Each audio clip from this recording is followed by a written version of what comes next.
And there we go. We've got more than 35 in the room. There's no real reason for doing that. I always feel bad if I see a bunch of people waiting. But if I don't put the notice up soon enough, I get people who go, I didn't know you're doing live. So there's a balancing act there. But it's a beautiful Sunday here in southeastern Michigan. I've got 81 degrees F and nothing but blue skies and a slight haze out there. Not a purple haze, just a haze nonetheless. A lot of friends in the room, though. MG Mustang 05, Irving Johnson, Crew Jones, MH08, and DePaul, who says he can't stick around, but he wanted to drop in and say hello. I appreciate that. Crew Jones. Mark Sparks points out that Calamity Jane Days next weekend in Princeton, Missouri. Parade Saturday the 21st. Car show Sunday the 22nd. Padre points out in April he wrote a check to somebody for $200, and they cleared it as $202, and it took 2 months to get it right.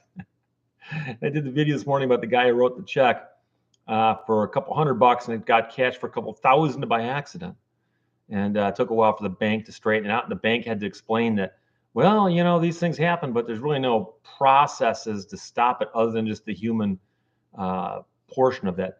Crew Jones, Padre in the house, Cyberdoc, of course, Mark Sparks, Mark Miller, Irving Johnson, Cyberdoc, Acoustic G-String. Hi, everyone.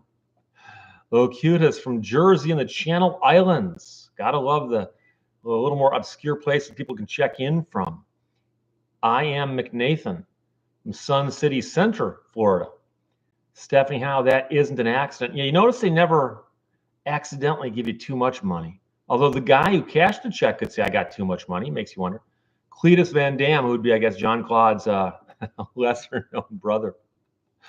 Sig Sauer, Comrade Steve, good to see you. Good to see you too, my friend. JP checking in from overcast in warmish South Carolina. JP was telling me about the weather down there. They got some moisture. We've had nothing but blue skies and sunshine the last 2 weeks. We've got another, I think, 10 days in a row called for no rain. Greg Martin, Steve, it's Greg from Niagara Falls, Ontario. Could I have a shout out? I just broke my leg mountain biking and I'm stuck in bed. Oh my gosh, I've broken a bone in my hand mountain biking. I've gotten stitches mountain biking, but never broken a leg. So you have my sympathy and a shout out. Mark Central, thanks for all you do. I've only recently discovered your old Crazy Town series of videos. Is there ever any resolution to the grievance you're going to file against the other attorney? I told the story in my 10-year anniversary edition of my channel that I was one of several defendants in that lawsuit. And when I went to follow up on that, a couple of the other defendants said, Steve, we don't want this to get dragged out. We just want it to end. And so as a courtesy to them, I decided not to pursue it. It would have been selfish of me to do that and drag them in if they didn't want to be part of it. So Scott Argyle checking in from the Oregon coast. John Zeckerly, hello from all of us in the forest of central Wisconsin. I love Wisconsin. And of course, Indiana, small town girl, just a small town girl living in it. Is it a lonely world? Hugo's Travels in Torrance, California. Torrance, of course, I believe is around where Jan and Dean were from, isn't it? Jan and Dean, little old lady from Pasadena. Chevelle 24, good morning from Oklahoma. Dr. Rick says, I always look forward to your Sunday lives, and I like to do them when I can. Ingen Fair, hi from Trondheim, Norway. Trondheim, I've heard of that. It's in Norway, of course. You got Norway, Sweden, and Finland. Of course, I got a lot of relatives in Finland, distant ones, but good to see people checking in from overseas. Hobie Jackson's in Northeast Texas. Mike Torello's from Central New Jersey. And Martha Purdue, and I don't know if I'll say this correctly or not, but is in North Carolina. Is it Lenoir or Lenior? And the funny part is you'll see a word like that, like Eau Claire. You pronounce it Eau Claire, and the locals will go, no, it's Eau Claire, which is not the one you'd guess. So Christopher Tiarina, hello. Edward, hey, Steve, this is Edward. I posted the link to this live video on all of my social sites. Have fun with the live stream. Hey, thank you. I forgot to post it on mine. I do that from time to time. Oh, Howard Clegg's checking from sunny Iowa. And Alan Brown's checking in from Scappoose, Oregon. I learned to say Oregon correctly. If I say Oregon, which is what us Midwesterners would like to say, I get corrections. So Greenleaf Aquatics, are you any relation to Lehto's pasties in the UP? No, I'm not. But there are two locations, one on US 2 just west of the bridge, one in downtown St. Ignace. I go in there all the time. I've eaten there, I think, twice this year, maybe 3 times this year.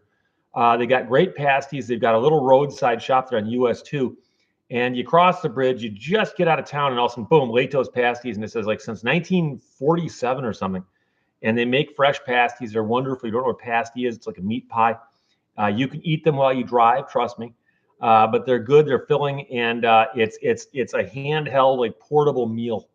And they're not Finnish, by the way. They're Cornish, but they're often equated with the Finns because a lot of the Finns ate the pasties. And Lehto's pasties is the best known purveyor of pasties in the UP, other than perhaps Muldoon's in Munising, which has wonderful pasties as well. And there are pasty places up in the Copper Country. There's even a place called pasty.com on the internet, and they make and ship pasties, I believe, worldwide, but at least nationwide, mail order. Sig Sauer, the eating cats and ducks there. Crew Jones says we would have had Mortal Kombat without Jean-Claude Van Damme. It's originally about him or for him.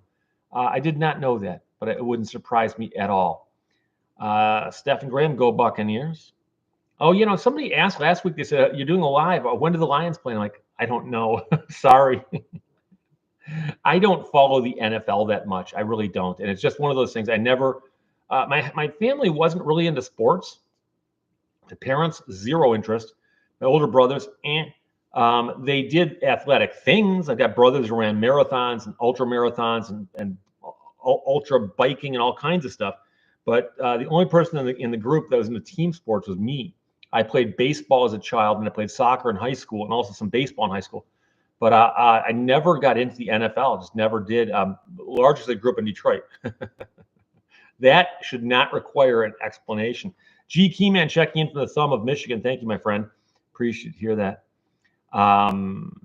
Greenleaf Aquatics says, yep, I saw it and listened to you and connected the dots. We have a house in Gulliver. Stop by and say hello, Gulliver. That sounds really small. I pity the fool. Says I'm in Minnesota. I've never heard of pasties. Really? I assume they were all throughout that whole upper area, because if you follow the shoreline of Lake Superior, you go through Wisconsin and Minnesota. And there's also a lot of Finns that drifted over that way as well. In fact, I've been to Finn Fest in Duluth.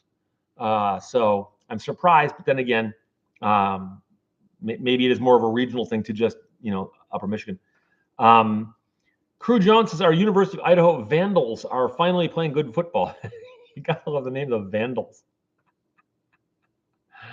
Josh Gibson, listening while I launch lead off the back porch. Yeah, hopefully nobody's sending it back your way. Mad Michael, hello from Windsor, Ontario, just across the river from Detroit. Joke is, of course, that South Detroit is, in fact, Windsor. Mark Miller says, well, yeah, with the Lions as your team, college sports be way more interesting.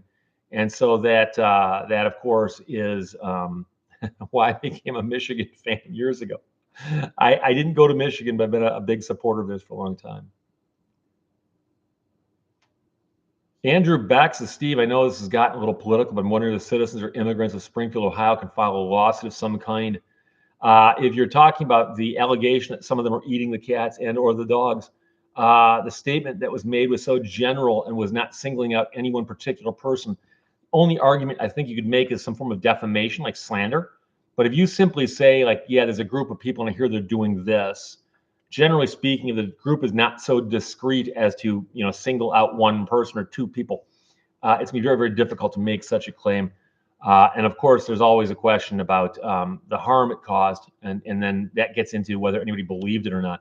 So Robert Compier says, hey, Lehto. Hi, Lehto. My wife and I watch or listen to your videos almost daily. We binge them on road trips. You got to make sure you stay awake behind the wheel, though. Got to make sure. Not a band of counsels. When police step inside, do they own this house? Well, I assume you're doing a callback to a video I did earlier this week about the police officer who stepped inside a house after just inviting himself in. And when the owner said, step outside and I'll talk to you. And by the way, she could have just said, step outside and I won't talk to you. Doesn't have to talk to him. He goes, once I'm inside, I own this house. And no, he doesn't. And by the way, I think he may have been trying to say that if he was legally inside the house, he has a right to be there, but that would require him to be there legally, which he wasn't. So, and no, he was at best saying it inelegantly, but most likely just completely wrong. So, JJ says, bro called Saul. Okay. Oh, Bocephus Birchcall says pasty stores everywhere in England, of course. And yeah, because I said they're Cornish, meaning that they've got roots to Cornwall. And yeah, I've known friends. In fact, my good friend Paul Sturgill went to England a while back, and he posted a photograph of himself holding a pasty. And it took me a moment to go, why would you go to England and order a pasty? It's like, oh, it makes sense. That's where they're from, at least closer than the Upper Peninsula of Michigan. David Brown, howdy from Seattle. Crew Jones says, our Vandals are unfortunately only 7 miles from the WSU Cougars. I think I've got a shirt for the Cougars that wear on camera once in a while. MHOH's popular dish in the Dakotas, Iowa, and Minnesota is knofla? Never heard of it. Never heard of it, never pronounced it correctly, I don't think. Oh. Hello, everyone. Happy Sunday. Go Lions. Sarah C. Sarah, do you know when the Lions are playing today? Or are they playing right now? Or like in 5 minutes? I don't know. Not a band account. How long have Ohio citizens been known to eat cats? I don't know. I don't have a lot of friends in Ohio. I live in Michigan. We tend to not get along terribly well. I was doing yard work this morning, so I'm going to be hitting this earlier and notice it's Gatorade, not water. So. Kevin Thomas, I visited the Chrysler Turbine Car in St. Louis on Friday. I did not see any copies of your book in the museum store. Well, that's a crying shame. I'm trying to remember. I think I've seen my book in some museum bookstores before, but like I was at Henry Ford, they got one, a Turbine Car, but they didn't have my book on sale. And I also have been to Gilmore, and they didn't have it on sale there.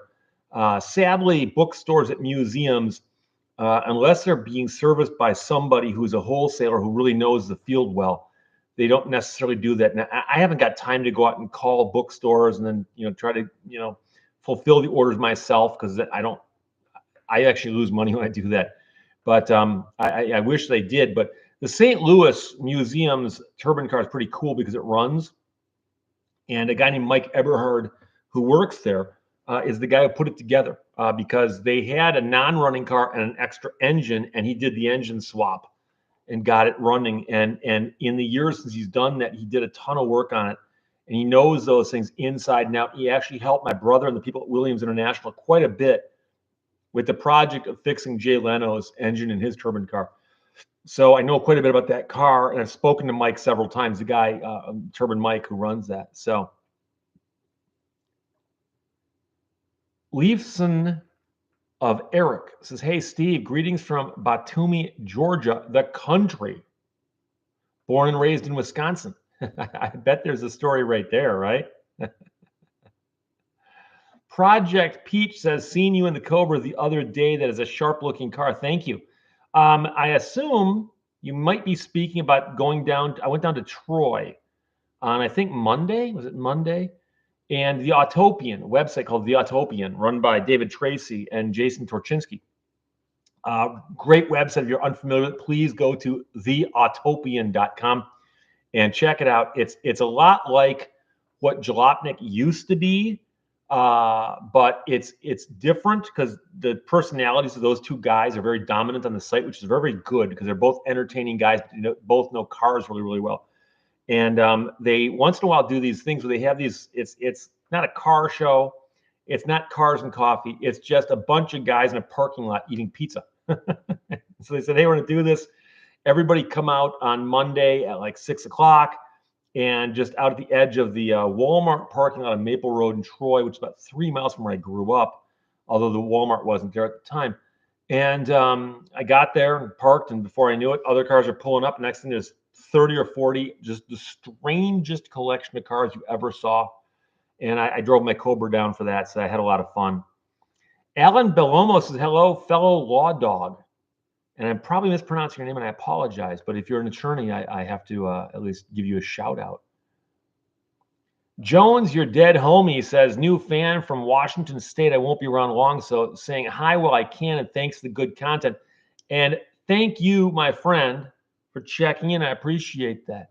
Not a banned account. Have you met any lawyers like Saul Goodman in real life? Sadly, I've not watched a lot of Better Call Saul. In fact, I didn't even watch a lot of Breaking Bad. I'm familiar with them. I know they exist.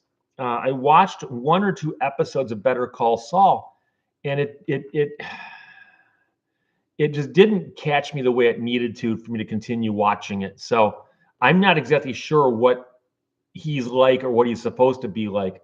I mean, I know some attorneys who don't come across as attorneys, who are just like flying by the seat of their pants. You go, how did that guy get through law school, let alone pass the bar or even get clients? But I don't know if it's the same as that guy or not. I know a few of those though, and they do perplex me because I go, how did this happen? I don't know. Siobhan says, what's going on with the potential Renaissance Center demolition? Why? People are saying to move money around, but also denying it's even being discussed. So downtown Detroit, the Signature Building is a Renaissance Center, and there are 4 towers surrounding a central tower. And so it's the Renaissance Center. I don't know how else to describe it, but it's very, very distinctive and unique looking. And so, for instance, if you ever go downtown Detroit, you see it because it's right on the river, and there's like a bend in the river right there, and it's right there. And I forgot what year it got built. It was in the 70s, because I know at one point there was a rumor that Jimmy Hoffa may have been buried underneath one of the towers. And it became at one point in General Motors World Headquarters. And it's huge. And I mean, there were all kinds of businesses in there. And the Renaissance Center was so named because they said this is going to be the beginning of the revival of downtown Detroit. And there were some things that came from that. And now Detroit is reviving. And now they're talking about tearing it down.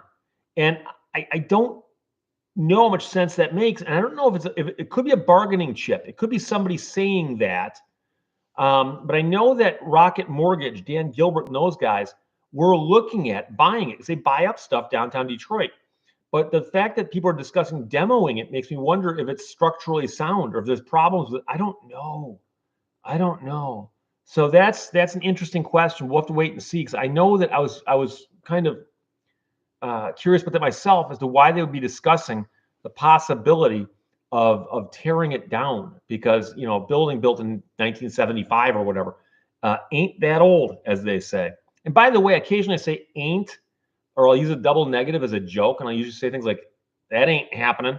And I'll actually get complaints from people go, oh, Steve, in your recent video, you said ain't, and ain't is improper, non-standard English. You need to stop doing that, which just encourages me to do it more.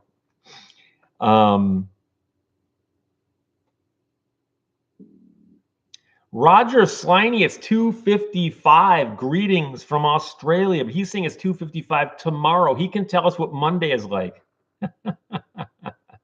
Jeffrey Hernandez asks if my Gatorade has got yellow 9 in it. Let's see what it contains here. Water, sugar, dextrose, citric acid, salt, sodium citrate, monopotassium phosphate, gum arabic, glycerol, ester of rosin, natural yellow number 5, and that is all. So there you go. Remember that when Lisa Simpson read off the ingredients from the cola she was drinking at school, one of the ingredients was partially de-weaponized plutonium. Partially de-weaponized.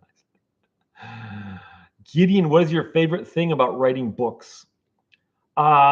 A couple of things I like about writing books, one of which is I actually like the idea that I'm doing research on something, and I discover no one's written a book about this.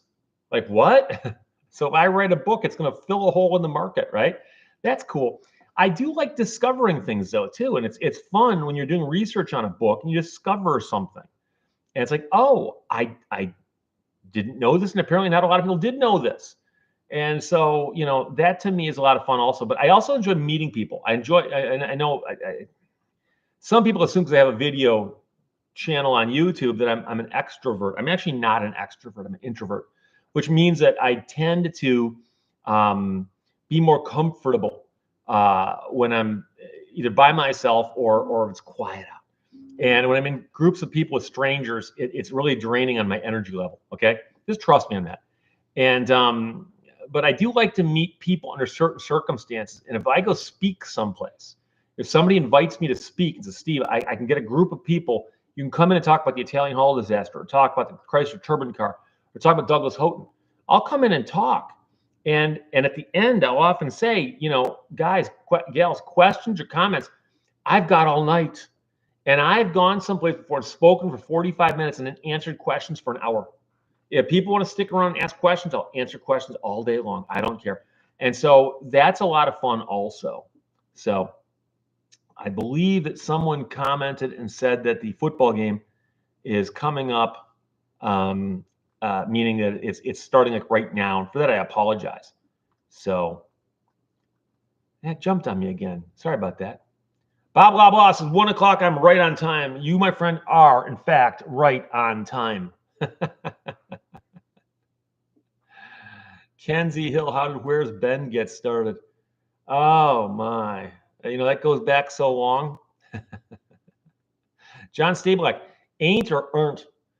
Technically speaking, the most common definition of ain't is it's a contraction for am not. Am not. I ain't going to the store. However, it then got expanded to mean all kinds of other things. They ain't going to the store either. So, but I remember looking it up in the dictionary and saying, hey, it's in the dictionary. And I thought I pulled one over on somebody. And they go, yeah, but look, it's non-standard. That Jeff says on the usage of ain't, as I recently read somewhere, the English language is the sewer drain of all other languages. As long as the person you're talking to understands you, it's okay. And that is the number one rule of communication. And the number two rule is you just need to be aware if it's going to distract the listener. So if I was talking to my mother who taught English, I wouldn't have said, I ain't going to do that. Because my mom would say, you aren't going to do that, or you are, And on the other hand, if I'm just telling, just riffing on a video, I'm trying to be comfortable and conversational. And I know that some people appreciate if I'm occasionally a little bit less strict. Keep in mind that many attorneys have added, many people consider the nature of attorneys to be very, very strict and stiff and formal. And I've met attorneys who are like that. And I want to ask them, like, if I woke you up in the middle of the night, would you wake up and be that way? Or do you ever turn this off? Are you like this all the time? So Alan Brown points out the University of Oregon is now part of the Big Ten Conference, Michigan versus Oregon. The Big Ten now, I believe, has 18 teams. 18. It's the Big 18. And I understand what they're doing. I understand why they're doing it. But to me, it's just strange. But that's the future of NCAA football, I guess, and NCAA sports as far as that goes, right? It's not just football. Jeffrey Hernandez, so not Japanese banned food coloring. Good. Oh, boy. Oh, by the way, getting back to that, Jeff, the English language being a sewer drain. It's not just it's a sewer drain. It's that the language is constantly evolving and used by so many people that it evolves. All languages evolve. I know that in France, for instance, they try really hard to keep the language from evolving, but it's a losing battle. It's a losing battle. So eventually it will evolve. And words take on different meanings. So for instance, the word decimate, which originally meant to reduce something by 10%, hence the first three letters being DEC, decimate, and it came from, believe it or not, the practice in ancient Rome, where if you had to punish a whole group, like say, I don't know, 100 soldiers, let's just say you had a group of centurions equals 100, and they screwed up in battle. Well, killing them all would actually hurt you because now you're out 100 soldiers. But if they knew that 1 out of 10 of them might be because they screwed up, maybe they'd behave better. And so once in a while, when one did screw up, they would decimate the group and eliminate 1/10 of them. So when you hear somebody say like, oh, the crane came in and decimated that building, it only knocked out 1/10. What? That's the crane defective. And it's come to mean destroy. And there are other words that have changed meanings like that, including the word literally. Literally used to mean literally. And now, if you look it up in some dictionaries, it says, and it's taken on the second meaning of really or extreme or something, but not literally. So you could say it literally went flying out the window. Did it go out the window? No, it didn't, but I was trying to make a point, But the problem is so many people stumble on that one that it'll take a while before everybody can hear that without going, I think they're misusing that. So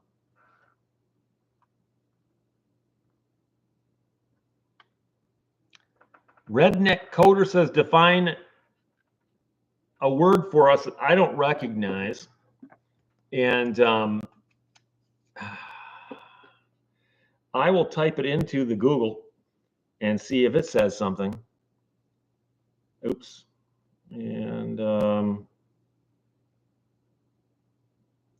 well, it's a slang term used by kids and teens that can have multiple meanings. So I have no idea what it means. I'm not a kid nor a teen. It's been a while since I was either. Rex Voucher, does the Cobra have a convertible top? No. I've got one of those covers that goes over the passenger compartment with snaps that you can put in place if it's stuck outside and you got to cover it, but no. And then I've got a cover for it that goes over the entire car, not when you're driving it, but when it's sitting in the garage or someplace like that. Mr. Fix at GA, how do you feel about college football coaches making millions while the school gets tax dollars?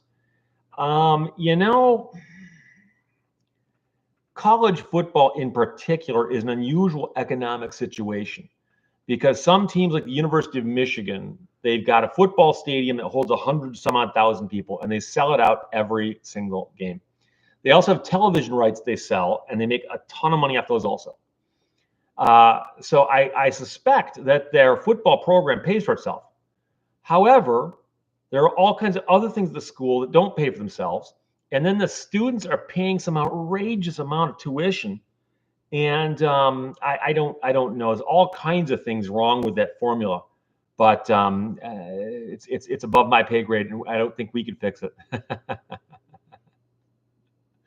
Jerry C., I wonder if I ain't guilty has been said in court. I'm sure it has. I assure you it has.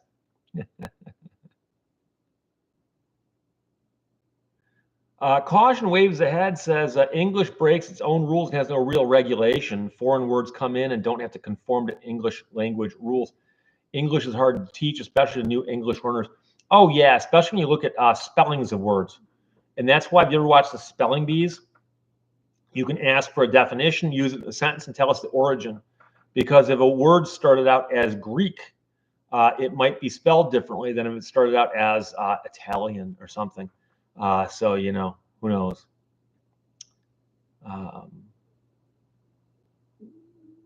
Fred Corrado Jr. says the Lions did well last season. Yes, they did. But I'm a skeptic.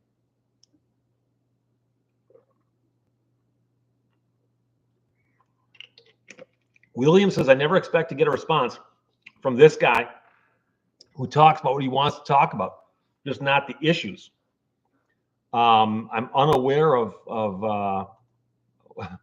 what it is you want to talk about other than that. So, what does kangaroo court mean?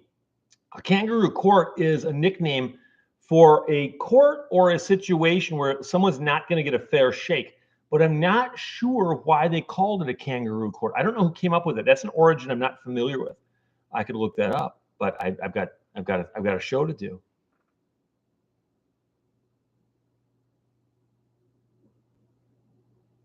Caution High Waves Ahead does say, I still try to speak standard English though and teach it. Yeah, if I was a teacher, I would watch my language with respect to standard English or non-standard English. But I had an English teacher in high school, and the guy would correct you and shake his head and just, oh my gosh, you split an infinitive there and you ended a sentence with preposition, and he took the fun out of everything. Sometimes we're just goofing off, okay? Bob Loblaw says the University of Michigan's endowment was valued at $17.9 billion with a B as of June last year. Makes it one of the top 10 largest endowments in the United States. Yeah, it makes you wonder if they took that money and, I don't know, did something with it other than just sat on it. But you never know. Our Just says kangaroo court may have come from Australia. Possibly.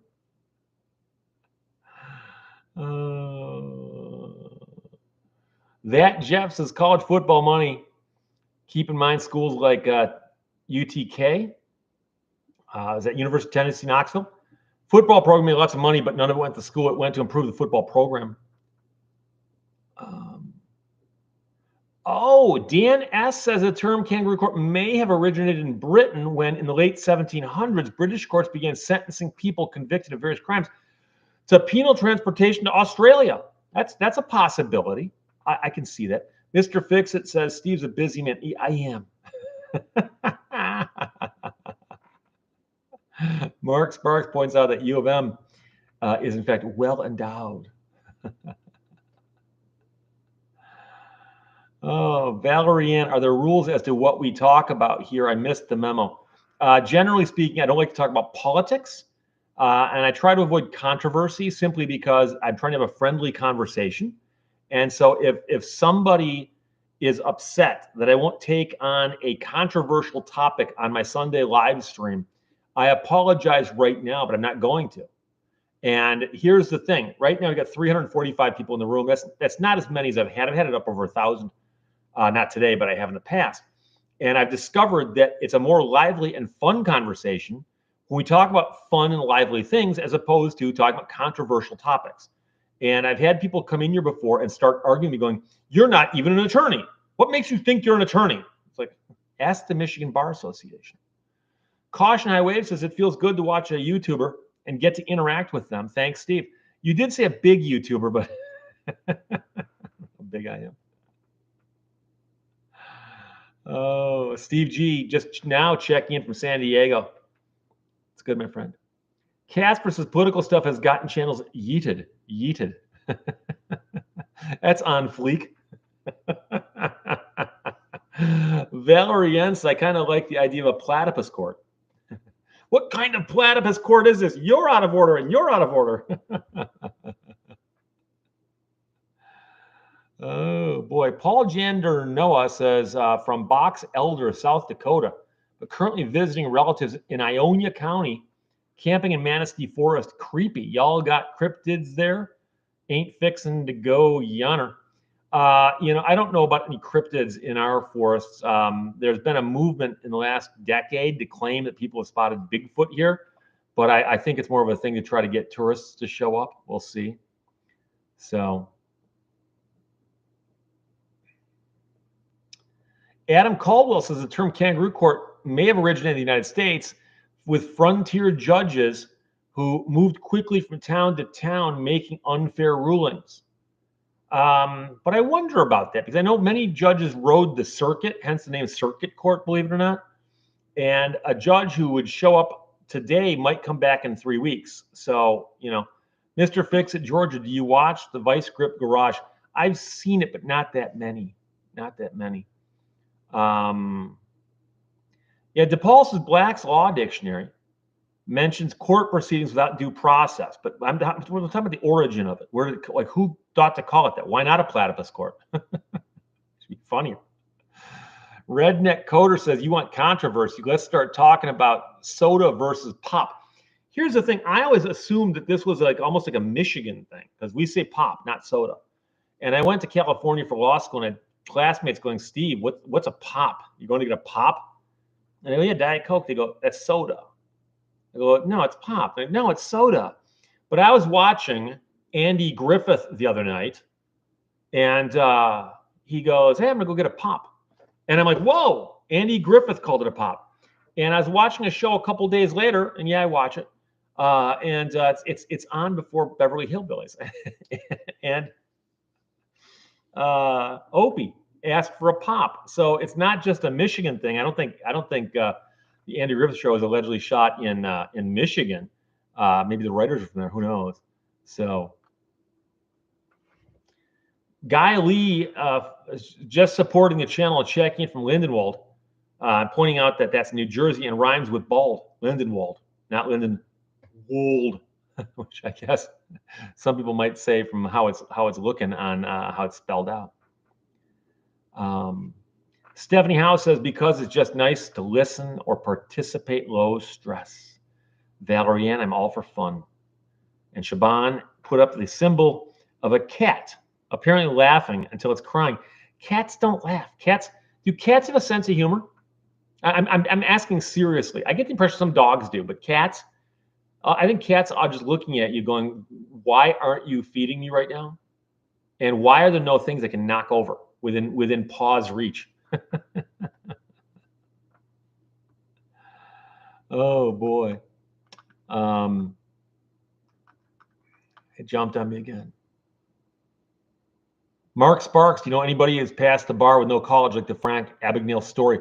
Well, Frank Abagnale didn't. And no. I mean, nowadays it's not. You're not. Well, nowadays to apply for the bar in most states, you must have a JD for an approved school, unless you did the alternate route in a few states that allow that.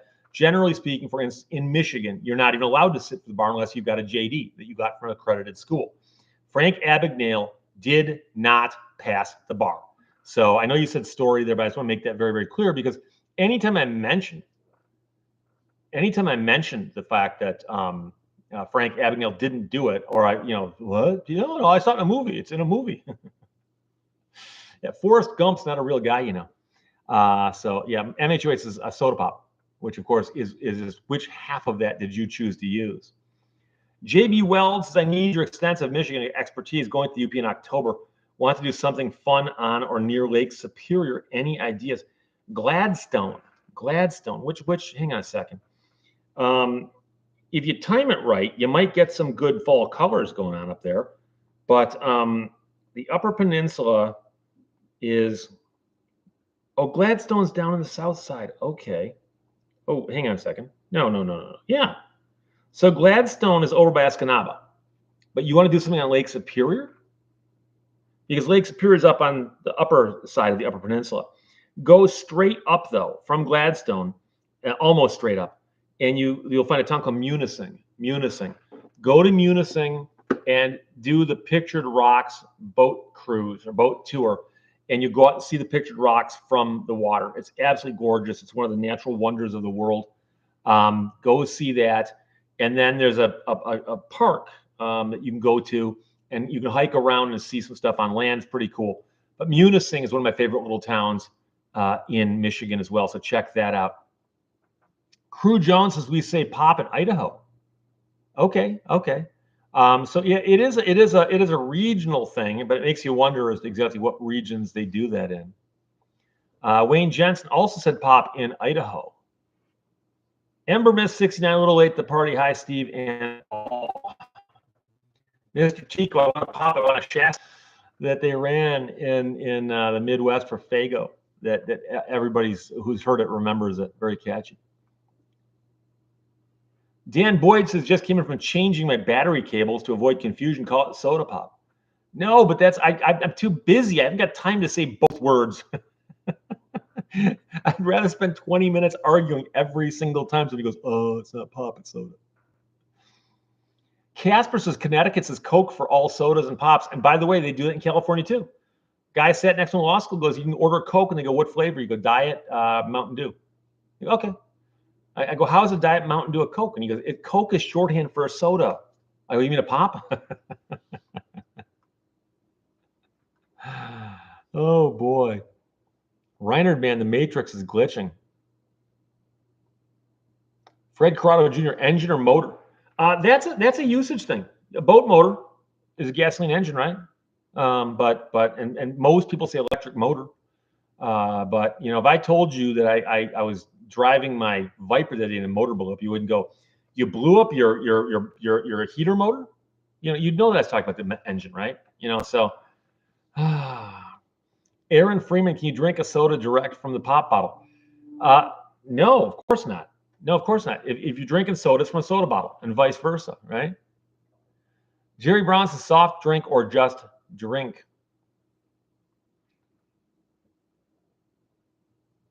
Jim F says pop, soda, or Coke, whatever. RDX, how much time do you spend every day reading your emails? I can skim many of them and decide what I got to do with them. Andy New York 29 says, Catch Me If You Can, the movie about Frank Abagnale is largely fictional. He lied to Steven Spielberg about a lot of things. I'm not even sure that Steven Spielberg didn't know that. I think Steven Spielberg just thought it was a good story. But there's been entire books written debunking Frank Abagnale's life story. The weird part is the guy made a living by saying, I'm a con artist, and I can teach you about what I did. And then he lied about what he did to give himself the credentials to teach people about what he did. And nobody thought, like, wait, we're paying a con artist to speak to us about how to not get conned? And we just paid him money? What's the con here? That's the con. Janice Ellery says subs, hoagies, and grinders. Hoagies and Grinders. Great song by great song off Saturday Night Live. But Adam Sandler. Hoagies and Grinders. But likewise, flapjack, griddle cakes, and those kinds of things, pancakes. A lot of times with food.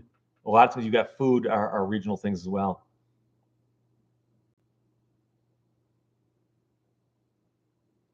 Peter Mandick says soda and pop have been used interchangeably in Colorado all my life. Friends from Texas often just said Coke, which could mean Dr. Pepper. Zafar Syed, howdy from Chicago. Thank you for checking in, my friend. Appreciate that.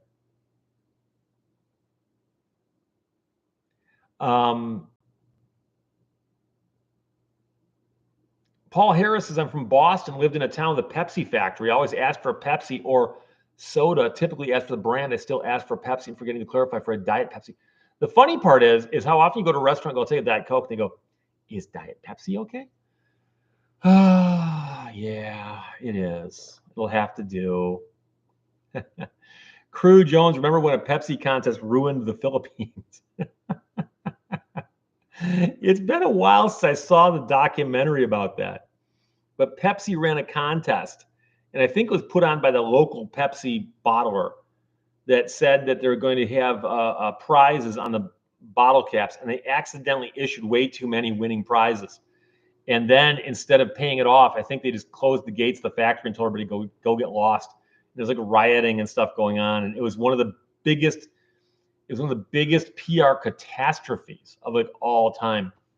And it was Pepsi in the Philippines. I forgot all about that. That's good. Sig226 says Pepsi is way too sweet. Mad Michael says a lot of controversy here, and we haven't even touched on toilet paper rolls or pineapple on pizza.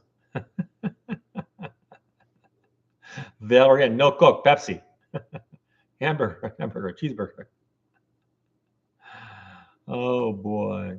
Mark Sparks says, of course, there was the Pepsi contest that said you could win a Harrier jet. Some guy actually, I think, scraped up enough things to allegedly win it. And they argued and said, who would have thought that was serious? Well, you put it on TV. I mean, come on.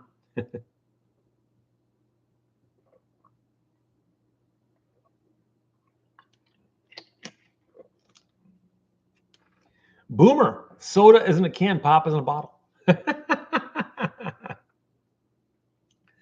MHOH says, I buy real Coke with real sugar from Mexico. And the key is, does it come in glass? There's nothing like glass bottled soda pop. In glass, it tastes better than if it's in plastic. I don't care. It might be a psychological thing, but it's true. So there you go.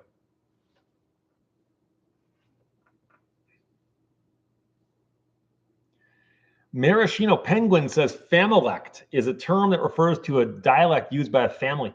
My Michigan family used pop until my sister decided it'd be cool to use soda. Every family's got one. Every family's got one.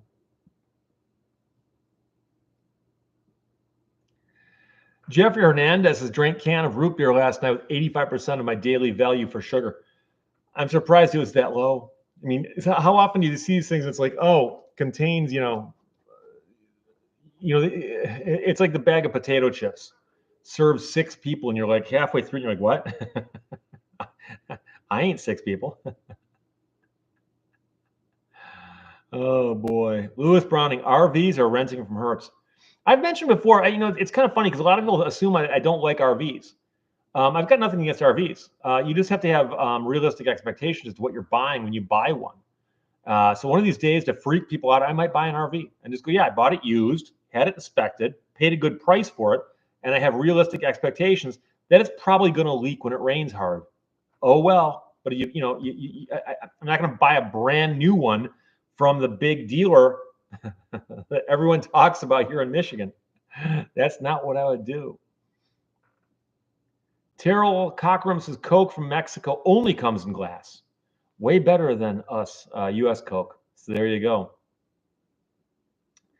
Android or iPhone? I use both for the record. Gary Fleshner. I have an Android, and I'll tell you that the button, the volume button on the side, disappeared the other day, and I'm like, wait, where'd that go? There used to be a button there. It's I couldn't control my volume. It's my phone was using it. It's out, it's outside voice constantly, and I can control it other ways, but the button is usually the easiest way to do that. And so I can order the part off of Amazon, or I can go get it fixed. So I know there's a couple phone repair places nearby. I drove to 3 of them. One guy goes, "What happened now?" And I show him, and he goes, "I've never seen that before." And he types some things in the computer, and he goes, "Yeah, we haven't got that part." He's like, "I can order it for you." So I can order it too. So I went to another place, and the guy goes, $100. And I go, "Dude, the part's $15 on Amazon." And he goes, "Oh, go do that then." So I did that. So I fixed it, $15. Oh boy. And I love seeing the comments where out of context, I've got no idea what they're about. SIG226 is Morse code. I don't know Morse code. I know people who do. I got friends who are hams who know Morse code really well. Oh boy. Valerie Ann, does anybody remember Mr. Pibb?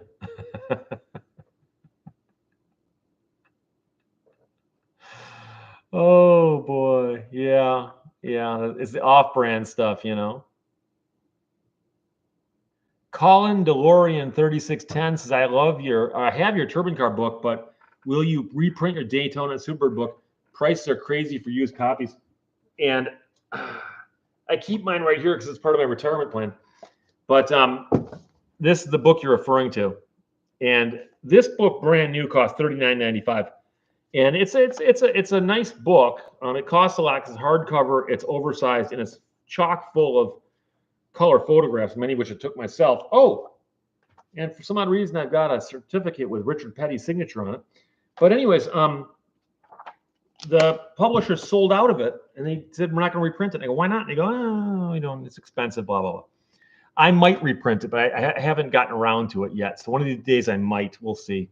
I know there's demand out there. I've also heard people paying a couple $100 for them on eBay.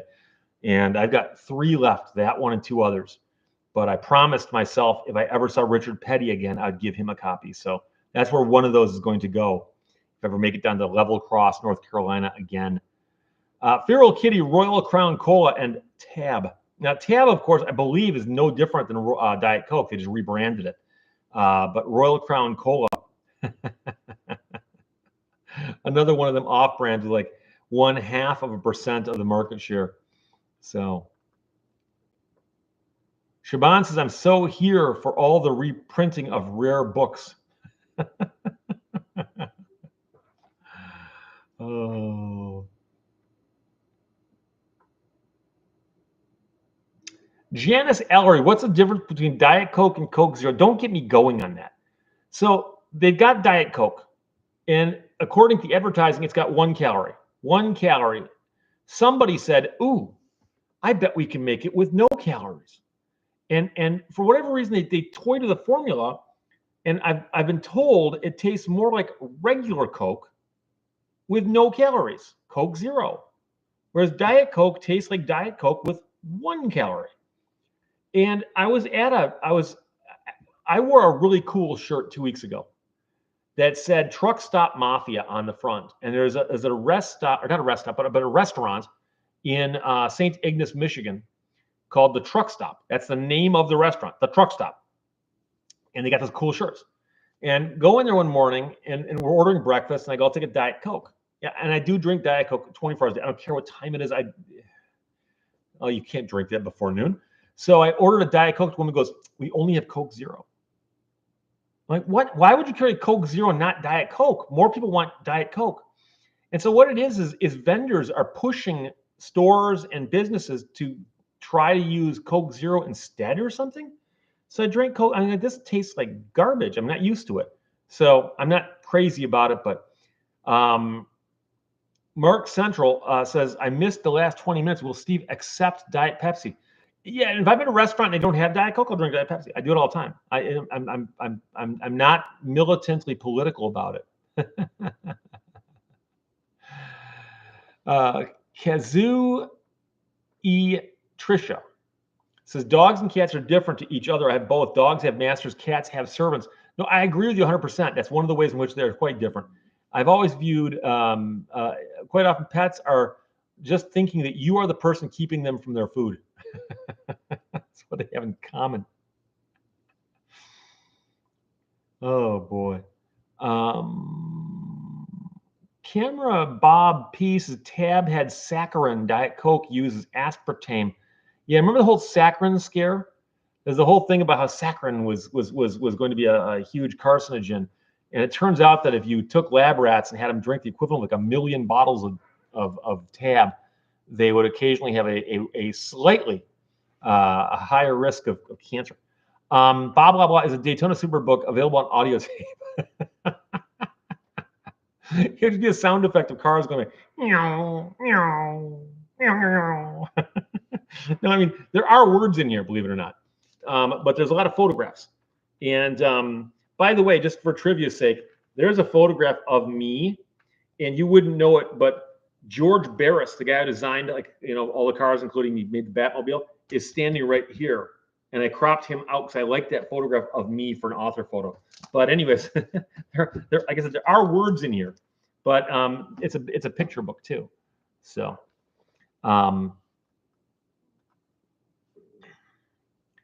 believe in yourself. I remember the saccharin scare. Lemon Pepsi had it. I drank it and felt dangerous. Lemon Pepsi. Cherry Coke. What? Lowell Riggs I am. Retro stuff is like that. It's become popular. I have some Commodore stuff. Yeah. Stuff comes around generational, So that Jeff, Coke Zero Splenda. And sorry for the split post. Forgot return. Sends the post. Oh, boy. Mark Sparks, you never know what this channel's main topic will be today at Soda Pop. I think it could turn to classic rock in the next 5 minutes. Yeah, we talked one-hit wonders last week, didn't we? So classic rock, although there are classic rock one-hit wonders, but it's totally different things. Mad Michael, remember Pepsi Clear? Yeah, and what's really strange? There is something psychological about drinking a clear fluid as a cola, because they literally just, you can change the color of it, that's changing the flavor, but for whatever reason, Pepsi Clear doesn't sell that well. Redneck Coder says Coke Zero was a low-cal soda because men wouldn't drink diet. I wonder if that's true. That's an interesting angle I hadn't thought of before. So I don't care. And I know a lot of people who do drink Diet Coke. I've had people actually say to me, like, Steve, you're trying to lose weight? Why are you drinking Diet Coke? I don't like all the sugar. I don't like all the sugar in regular soda. I just said that for the half the audience wants to hear me say soda. So... Jerry Brown, sarsaparilla.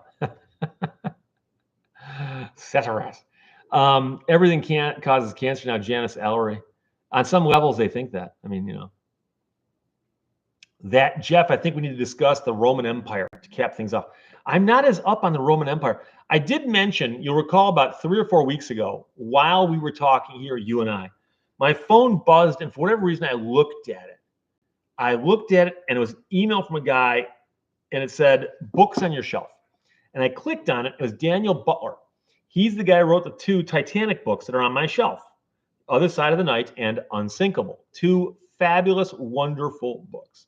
And I put them on my shelf because that's how much I enjoyed them. I want people to see them, and I'll bring them up from time to time. And he wrote me, he said, Steve, I noticed you got 2 of my books on your shelf. I wrote the Titanic and the books, Unsinkable, Other Side of the Night. I'm curious, why are they on your shelf? I go, so I wrote it back, and I go, I love those books, but how'd you see them? And I thought he was going to say it's somebody told him. He goes, no, because I watch your videos. I just noticed them, So we exchanged things back and forth. And long story short, I sent him a copy of the Italian Hall book, I think. No, I sent him the Chrysler Turbine car. Yeah, Chrysler Turbine car. And then he sent me a book. He wrote a biography of Field Marshal Rommel. And I'm 30 or 40 pages into it right now. It's wonderful. The guy's an amazing writer, but an amazing researcher, because he wrote a book about a guy from Germany where the records would be in German. And just the thought of doing that would make my head hurt, just thinking about it. And so I'm reading it and going, oh, this is one of the most well-researched books I've ever read. I've read other books about World War II, about Rommel, about World War I. Rommel also fought in World War I. And it's an amazing book. It's an amazing book. So World War II, I know a lot about the Roman Empire, not so much. Not so much. James Chmelik says there's a character in The Outsiders with the name Soda Pop Curtis. See, even the author of The Outsiders couldn't make up her mind about whether it be Soda Curtis or Pop Curtis. I guess Pop Curtis would sound too old, though, right? I don't know.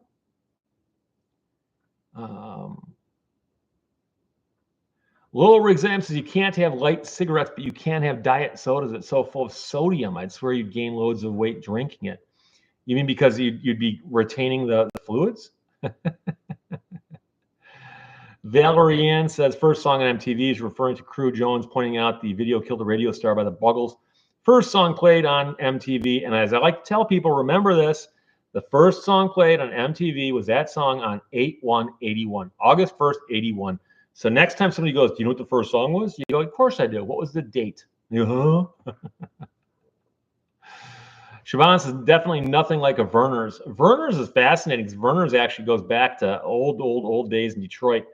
And it was sold by a pharmacist who originally said that it had healthy curative powers. And of course, people to this very day in Michigan will drink Verner's if they get a stomach ache and or the flu. So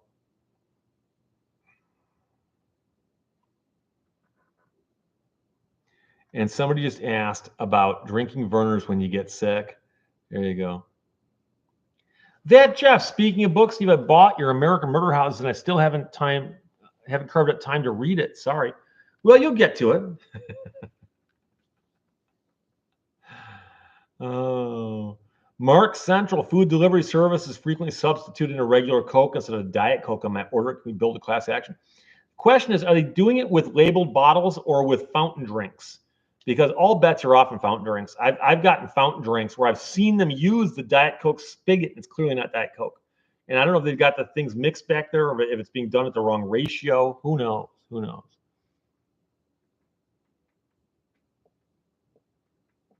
Mark Sparks, Chariots of Fire sounds like a Roman movie. I remember when that movie came out. I didn't see the movie for years, but I remember that theme song was it by Vangelis? Chariots of Fire, being played on the radio. It's a soundtrack, instrumental soundtrack to a movie. Oh boy.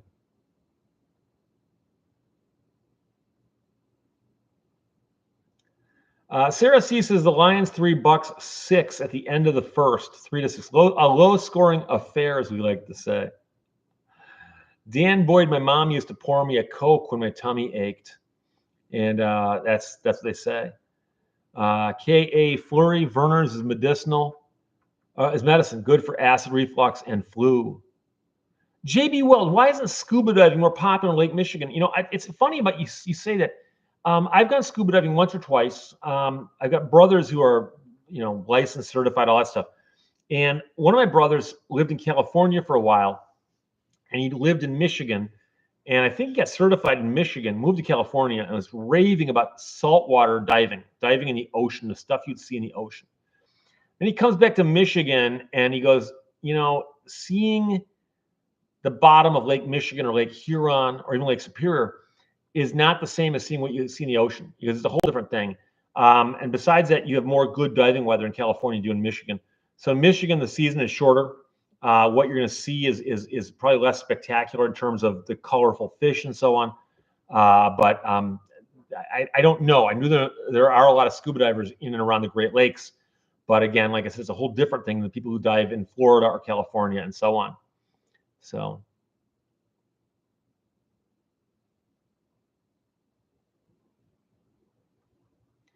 Bernadine Sackinger says clear Coke was made at the request of Zhukov in the 40s. You mean the Russian general?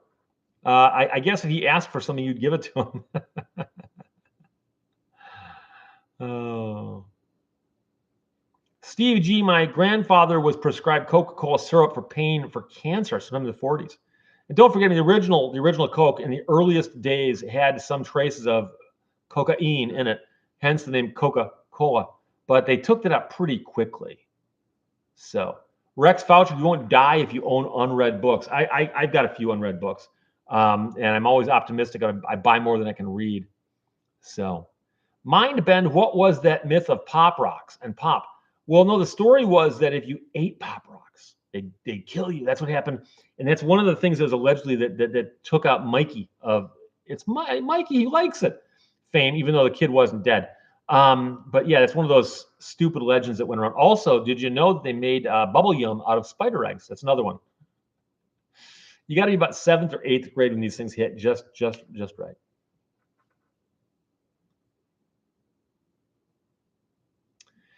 Terrell Cockrum says, if you know what you're doing, diving in Michigan can be done year-round.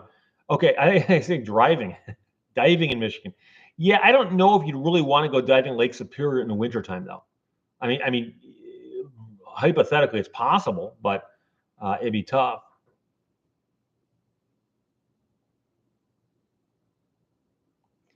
Aaron Freeman, the Great Lakes never give up their dead, but scuba divers can visit.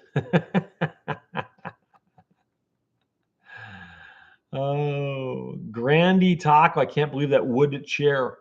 I had one of those in the 80s. How old is it? I don't know. I bought it at a garage sale for $5. And I got it so people would stop complaining about my folding chair. I had a white plastic folding chair for many, many years right there. And I was driving through a subdivision about 3 miles south of me. And I saw that chair out in the driveway. I said, I'm going to go buy that just so I can put it on the set and people stop complaining. Now they complain about that. So MH08 says Rockford Falls also played on the radio. It doesn't surprise me. That may have even hit the top 40. During a mental blank on the guy who performed that song. He did a bunch of TV theme songs, but Rockford Falls was one of the cooler songs that he did. Very, very cool. Terry Cochran says, I've done a New Year's Day dive in Lake Michigan. What was the temperature like? You had to break the ice, did you? Sig226, yeah, the Miami Vice theme as well. Doug Jones, the Polar Bear Club dives in the wintertime.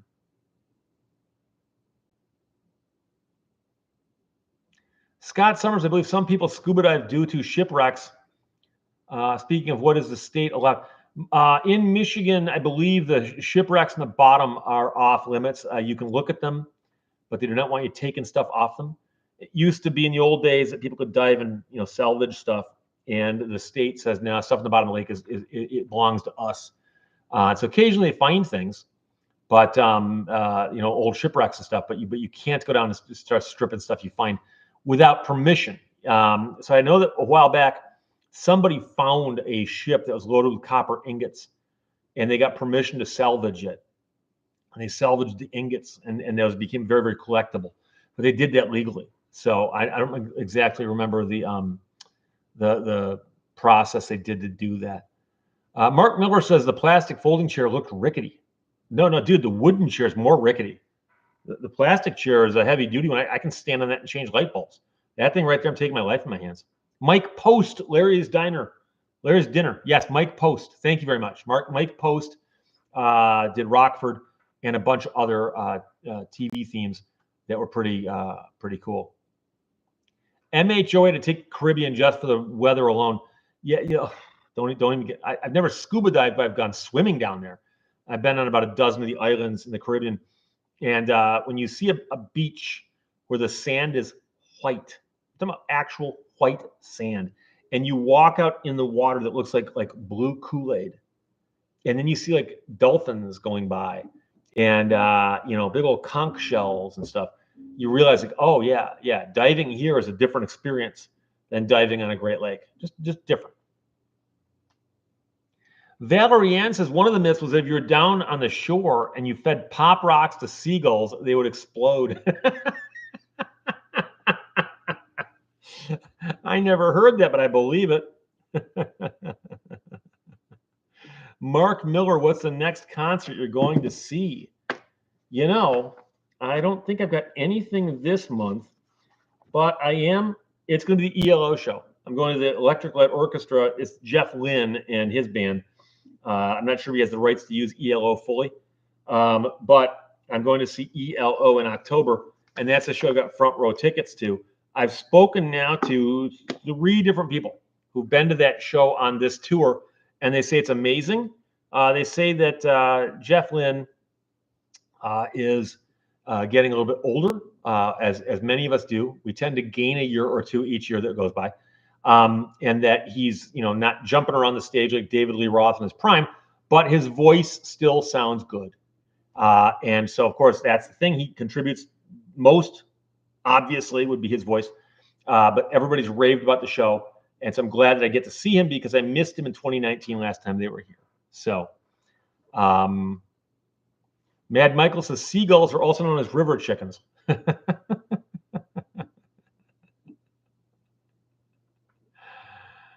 Mark Miller, Mr. Blue Sky. My understanding is that on most of the tour right now, they are closing the show with 2 songs, Mr. Blue Sky and Telephone Line, which are, if you said, Steve, name 2 songs they must do.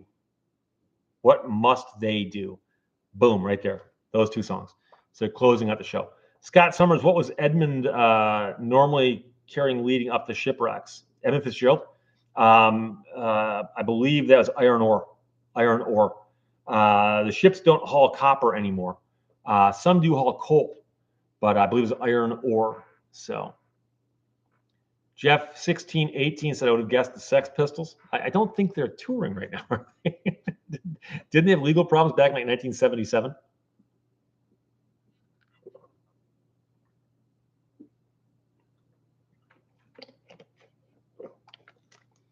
Low Rigs I Am, Mr. Blue Sky is a nice song, but overused. Well, that's one of the problems. You can't. If a song gets overplayed in the radio, I get upset. But Mr. Blue Sky's found its way into soundtracks. Guardians of the Universe, that kind of thing. And I don't blame the band for saying, yeah, you can go ahead and use that, license it, and pay us, put it in a soundtrack or something. But to see the band perform it, I'll still enjoy that. A better example would be Hallelujah, the Leonard Cohen song, which has been overused to the point where it's like it's in soundtracks, it's being sung at funerals. It's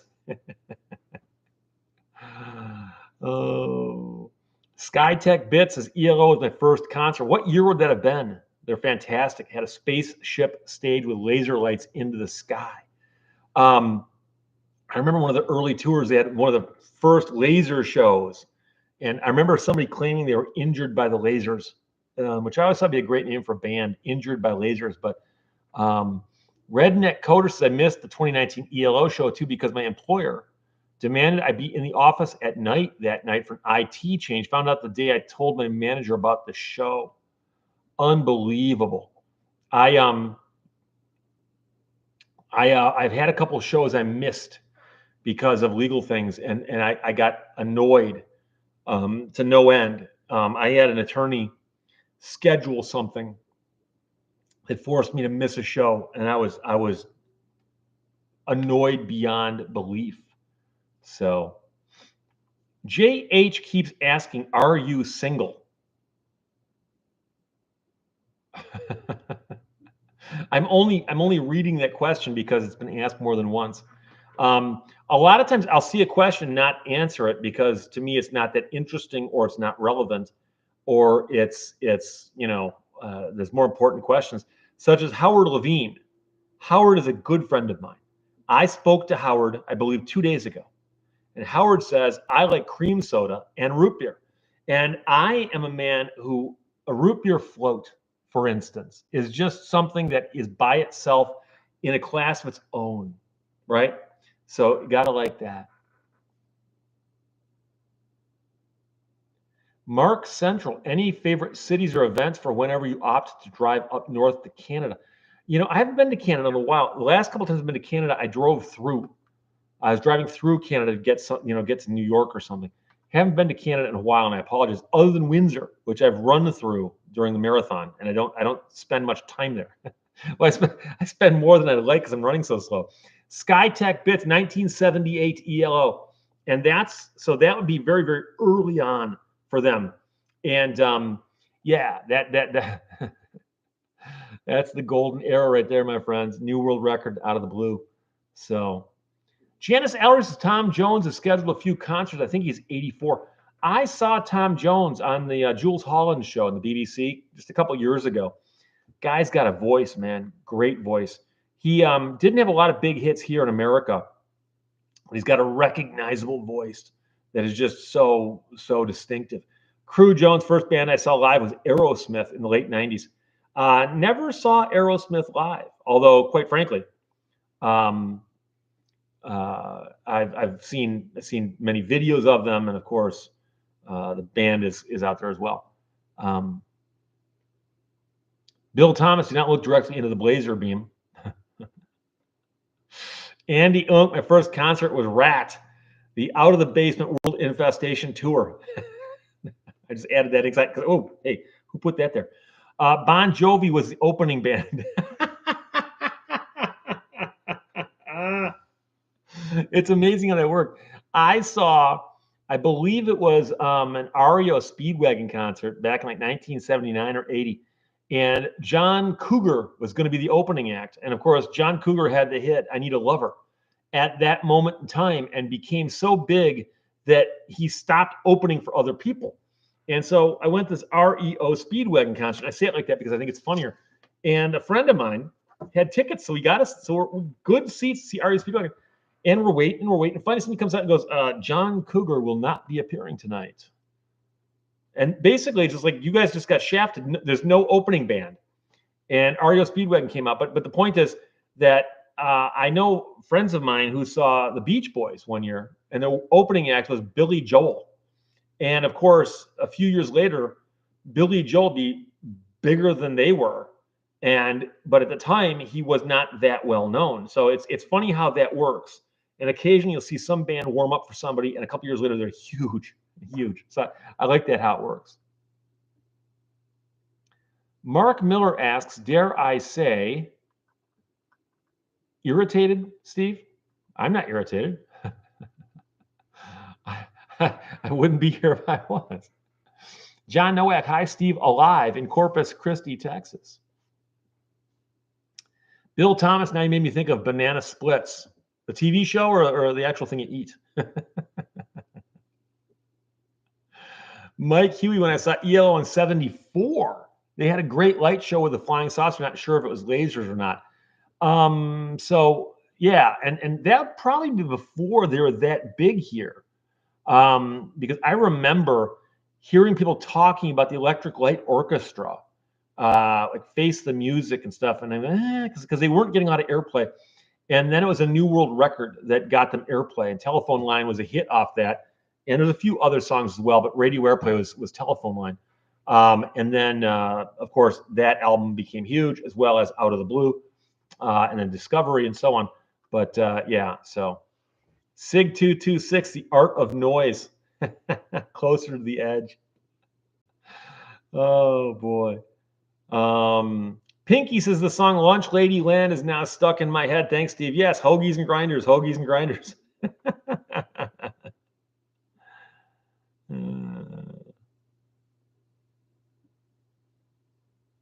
Mark Miller, last show for me was Big Head Todd, the Wallflowers, and a third band that escapes me right now. I saw Big Head Todd and the Monsters at St. Andrews Hall in Detroit, a place that seats like, and by seats I mean stands, about 1,000 people. I don't even know what the capacity is. It's a small place, tiny. And it was an amazing show. And I'm not even that huge of a fan of theirs. I mean, I like some of their stuff and enough to go see them, but they played a bunch of stuff I didn't recognize. But I loved the show. It was a great, great show. So, Mark Central, I'm disappointed in Steve's lack of Canadian visits. I have dispatched several polar bears southward across the border. Better spray paint them brown because otherwise they'll stand out. David Dempsey couldn't agree more about the root beer float. Seriously, seriously. You take root beer, just root beer, in a big mug. You dump in some nice just vanilla ice cream. Nothing fancy, just a couple big chunks of vanilla ice cream. Root beer on top, spoon, straw, boom, there you go. There you go. You can't beat that. I mean, there's other things you can get, but just think about the simplicity of it. David Peterson saw Styx at the Surf Ballroom in Clear Lake, Iowa. They performed for almost 2.5 hours, including encore. Wow. Kenzie Hill daughters and I are going to Mackinac Island for fall break just to see the fall leaves. Any recommended restaurant or destination? Several. First of all, mental blank here because I'm trying to think now. But I believe it's called the Morrow Hotel, Morrow. Has the best fudge on the island. Disregard all the other fudge places. Go to the Morrow. And then there is a hotel a little bit out of town. You can walk there. You walk past the fort, and there's a couple of hotels on the left-hand side. And behind one of them, they have a restaurant called the Ice House. If it's warm, you can sit outside and eat, and the food is fantastic. I'd highly recommend that. But a lot of it's touristy, meaning that there's going to be overpriced stuff. You can take a carriage ride if you want to, hop on a carriage, and they'll take you around clip clop, and they'll show you stuff, and you can see the sights on the island that way. There's a thing called Arch Rock, which is a pretty cool geological oddity that you can go look at. But to get there, like on foot would be a pain. You can rent bicycles, but that's you're probably more fun if you get on one of the tours on the carriage. But the thing is, the later in the year you go, the less and less is happening out there. I was up there Labor Day weekend, and they're already starting to button some of the stuff up. So, Camera Bob P says 1985. I saw Hall & Oates on their Big Band Boom tour. Opening band bailed, so they played 2.5 hours straight at the Garden. Great time. Wait for Me is a song by them I really, really like. It didn't get enough airplay. Hall & Oates, I respect those guys a lot because they were on top of the world, and they kind of got bored. And they said, you know something? Rather than just fading out like everybody else, putting out some bad albums, we're just going to quit at the top. And they did. And of course, they're still doing stuff now. You can, see the specials, live at Daryl's house and so on. But they just stopped. They just, they didn't have any clunker albums that I know of or anything like that. They stopped. A Bit of Truth, my first concert was Led Zeppelin at Carnegie Hall in '69. They're the first band allowed back since the ban on rock groups caused by the Stones in '64.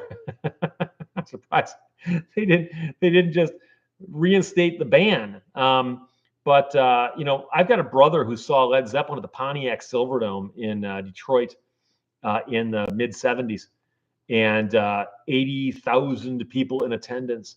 And people to this day rave about what a great show that was, despite the fact that the Pontiac Silverdome was like a gigantic garbage can acoustically.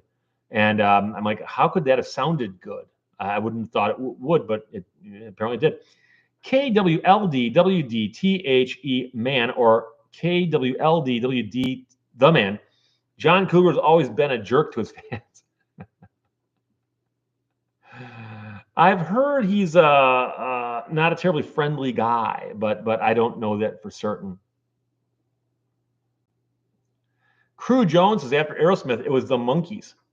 Davy Jones at a hot August night's car show and concert in Lewiston, Idaho.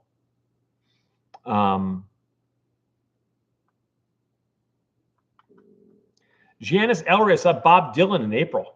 Still touring, huh? Cyberdoc, Seinfeld quit at the top like Hall & Oates. In many respects, yes. I mean, obviously, Seinfeld could have continued that show easily for another 10 years. Easily. But it's just, I'm sure it got to be a drain, and they're kind of like, how long can we drag this thing out? But I mean, if you leave it up to the networks, they're gonna be like, we don't care. We don't care. And so you look at shows that the best example is Happy Days. Talk about jumping the shark.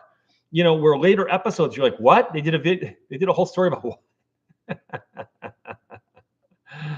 So it's refreshing to see a show that didn't overstay its welcome. Try watching a later episode of MASH, like in the last season, and compare it to one from the first season, and it's like a different program. I mean, there are a few characters who remained, but the entire feeling of the show just changed radically, Andrew Tracy says, hi from my Hertz rental car. Living dangerously, I see. Oh, boy.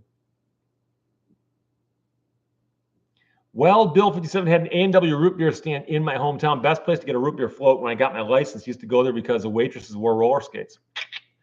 Food was great, too. I actually know where there's a couple A&W stands, but I also know there's a couple that converted where somebody bought the stand, decided not to stay with the franchise, just renamed it something else. I know there's a couple of those as well. MH08 says Seinfeld could not have continued that show after the invention of the cell phone. Explain. I'm not sure why you're saying that. Happy Days went way too long. Grande Taco. Yeah. And Jerry Brown says Seinfeld's finale was bad. I agree, but I see what they're trying to do. Because in the finale, they thought, let's wrap this whole thing up by doing like almost a show of everything that happened before it. So they brought back all these different people, all these different names, all these inside jokes. And that was probably the best way to do that. But I agree. I didn't think it was as good as it could have been. But if you look at some of the highlights of Seinfeld, like Festivus, or when George does everything the opposite George. Some of those things are so clever and so intelligent. But yeah, the finale was a little bit of letdown. Dan Hale, sorry I'm late. Hello all. That's better late than never. Hey, Canadian Robot Ladies in the house. What did I miss? Absolutely nothing. We were just waiting for you. I'm sorry. I should have sent you a note. CRL. Stephen K says, I saw Grateful Dead 13 times by the age of 12. Were you going by yourself or your parents dragging you there? How is that possible? David James, have you always practiced consumer type law? Pretty much. There was a time when I'd handle all kinds of other stuff. But now I can get away with nothing but lemon law. It's all I do. In fact, I had someone call me with a very interesting consumer case on Friday. And I said, yeah, I only handle lemon law cases. And this is an attorney I was talking to. He goes, what? How do you do that? 33 years of trying to just focus. Scott Summers, Standish is the closest A&W to me. I went through Standish the other day. I don't remember seeing A&W, but Standish would be kind of over here a little bit, up and around the bay, just slightly.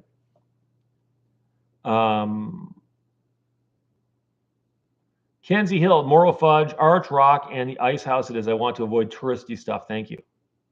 Let me know how it goes. Check in afterwards. John Zablak, first concert back in the 60s was the U.S. Marine Band. Amazing. The Vietnam War, not so great. Missy Robbins, we still do the Festivus every year. I hope you have a good Festivus pole made out of aluminum because its strength to weight ratio is good. Oh. MH08 says almost everything on Seinfeld had to do with lack of or misinformation. Yes and no, but part of the joke was that they were saying things that were commonly believed. And the real thing that many people don't get, but I've read several interviews with both Larry David and the other people on the show, was that these people never learned.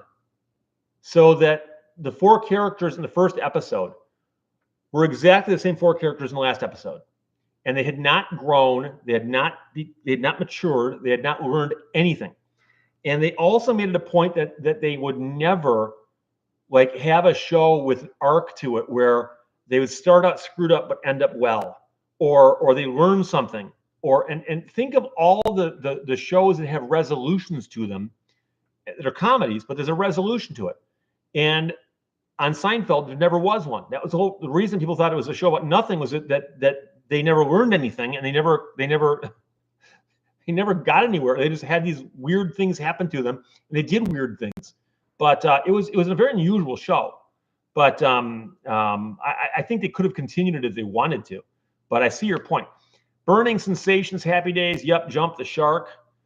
Some of the latest Happy Days. If you watch the first season, Richie Cunningham's got the slicked back, greased hair like they would have had back in the 50s in Milwaukee. By the end of the season, they're not even pretending anymore. They've got feathered, blown, dried hair. And the same thing happened in MASH. Half the actors and actresses on that show had hairstyles right out of the 70s and 80s. They didn't even care to look like the characters anymore or the time frame anymore. And on MASH, not MASH, on Happy Days, it was horrible. It was ridiculous. You're looking at this going, wait, this is supposed to be like 1957? Like, really? They dressed like that in 57? So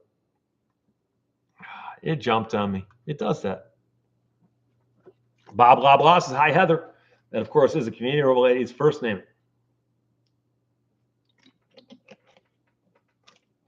Don Pepito says, I'm from Downriver originally, but in Kansas now. For those who do not know, the Detroit River goes right by Detroit. And so there are people in towns that are downriver as opposed to upriver, which they don't say for some weird reason. So Andy, New York 29 says, MASH should have ended after the 9th season at the latest. The first 3 seasons were the best. I agree. And if you watch the first season, Radar O'Reilly's character is different. He was more of a wheeler dealer, kind of almost like a scam artist, running things and hey, I get a weekend pass for some money. And they decided to change him into a softer, warmer character in the second season. It's very obvious once you see it. And you're like, oh my God, that's a different guy. Mark Central, as in that Seinfeld finale, are there actually states where innocent bystanders can be charged for not rendering aid? Yes, that's, believe it or not, they were making fun of an actual law. There have been some states that have passed laws or tried to pass laws that said that if you were standing idly by, watching somebody get hurt, and you could intervene without endangering yourself, and you didn't, you could be charged with a crime. And I tell people this. I used to tell my students this in law school, that Jackie Childs, who's defending these guys, he says, think of the term innocent bystander. Have you ever heard of the guilty bystander? No. A bystander is by definition innocent. That's what they are. So you can't call these people who are bystanders anything but innocent. And it's a brilliant argument because it's true. They're innocent bystanders. But they, of course, were making fun of somebody who was getting robbed. They could have helped. They could have called 911. They didn't. But I'm not sure if any of those ever held up that well in court. So MH08, that's gold, Steve, gold. Kenny Banyan. Oh. Mark Sparks, they always shot Steinbrenner from the back. And by the way, that voice was Larry David's. Larry David did Steinbrenner's voice.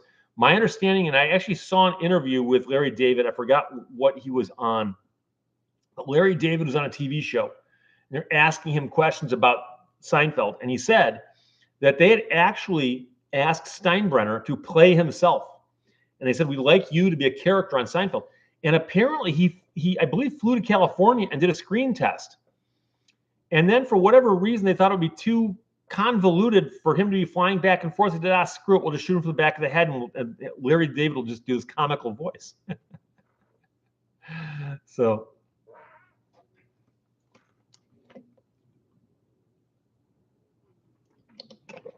J.B. Wells says, hire a Mexican robot guy to counter the Canadian robot lady. Ember Miss 69, first concert I ever went to, I know of, was Blue Oyster Cult in 2019 in my hometown with Mark Farner as the opener. Mark Farner, of course, is the former guitar player from Grand Funk, previously known as Grand Funk Railroad, along with Mel Shocker and Donnie Brewer. And later, Craig Frost on the keys, band from Flint, Michigan, that was huge in the 60s and 70s. They're not together anymore. Occasionally, one or two of them will get together. and they'll play. But Mark Farner is the opener. I'm guessing he would have played Grand Funk songs, but I don't know. I've met him. I've also met Mel Shocker. I've never met Donnie Brewer though. So Gary Flashner says Walter Eugene O'Reilly, and of course his Radar's legal name, from Ottumwa, Iowa. So.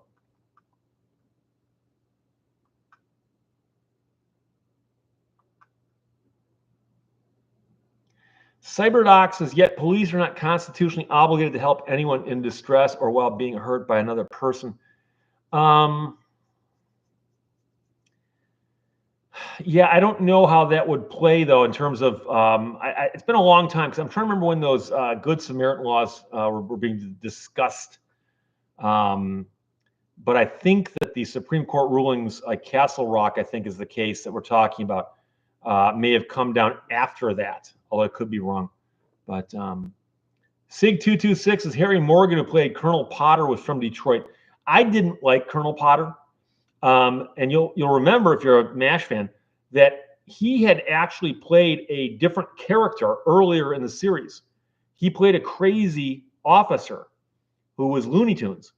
And then a few years later, said, let's bring the guy back and just pretend that never happened. It's like a bad soap opera. And I just didn't think it was funny. I just didn't think it was funny that they have this old school guy from World War I talking about horses and cowboys and stuff.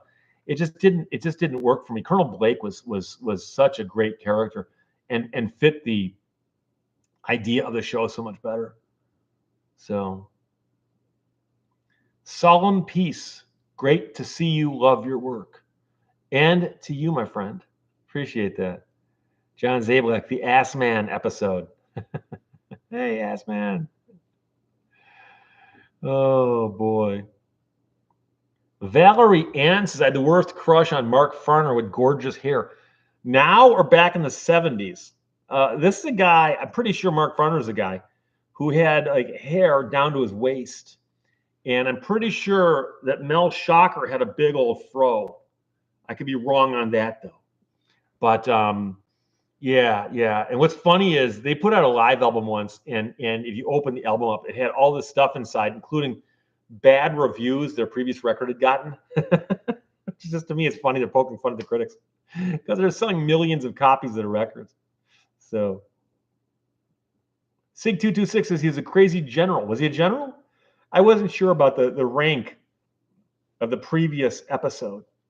Believe in yourself. Yep, Colonel Blake rocks. Of course, Colonel Blake was alleged to have died off screen in the episode where he left, and the rumor was that Alan Alda wanted him killed off for fear that he'd come back because he was so popular. So, John Stewart, anyone remember Harry Morgan from Dragnet with Jack Webb? Of course. And the funny part is he looked old then. Valerie Ann does, don't forget there are two Darrens on Bewitched. That's right. Bill says Rat opened for Billy Squire in Indianapolis, Indiana, approximately 1984. Larry's Dinner says Farner got beat up by a biker club way back in the day because he looked like an Indian. Really?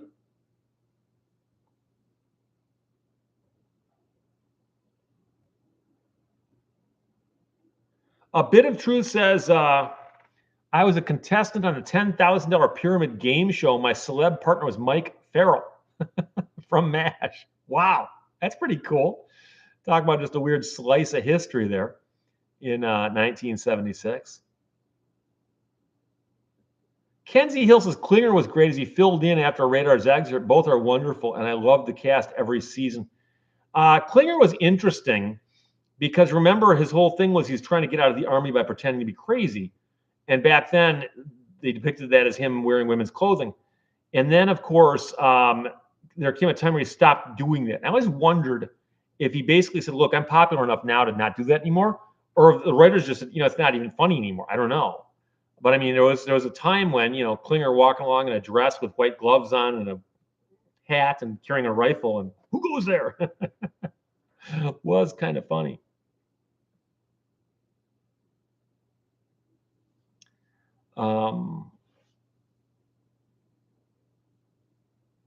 James Chamelix says, MeTV plays 22 episodes of MASH a week.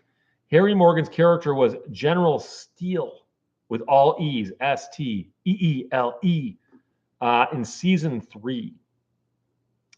Janice Ellery says, I had a crush on Tom Selleck. But from Magnum P.I. with the short shorts? I never watched that show, but I was familiar with it. John Zablak says, Grand Funk Railroad was, of course, taken from Grand Trunk Railroad. Yeah. And somewhere along the line, they dropped Railroad, just became Grand Funk, which is still a cool name. But the Grand Trunk Railroad is a railroad. I don't know where else it goes, but it comes up through Detroit and into Flint and Saginaw. And anybody in Southeast Michigan from Detroit to Flint to Saginaw would know about Grand Trunk Railroad because they'd see the cars and the signs and the crossings all over the place. And I grew up in Birmingham, Michigan. At the end of my street was a train station. And the trains used to stop there quite a bit when I was growing up. But as time went by, fewer and fewer people were commuting into Detroit from that train station. But it was a Grand Trunk station. I remember seeing Grand Trunk stuff all over the station. We used to go down and play in the station when I was a little kid. So Sig226, anyone remember Jamie Farr, who played Klinger, doing commercials for Mars bars back in the 80s? That one does not ring a bell. Although I've seen Jamie Farr pop up on other things. So GT Mustang 09, first concert I went to was Ozzy with Def Leppard, opening in the early 80s. I've mentioned before, so I'll keep it short, but I got to be backstage at a Def Leppard concert about 1988 or 89. Met two of the band members, got my picture taken with them, and they were playing at the arena there in Saginaw. And great show. Forgot who warmed up for them, but was hanging out with my good friend Bob Odell from CK105. So that was a good time.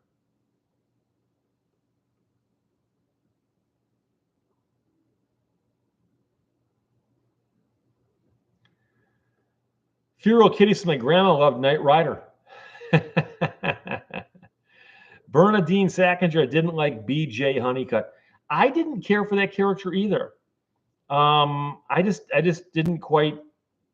I don't know why. I got the impression that they were trying so hard to go, okay, we lost Trapper. Let's bring in somebody who's different, but in an entertaining way. And then they brought in Charles to replace Frank. I mean, I'm just like, okay, this is just absurd. If they had gone through a few more characters, they would have been bringing in some of the craziest people. I mean, I don't even know what they could have done. So Valerie Ann says, everyone had a crush on Tom Selleck.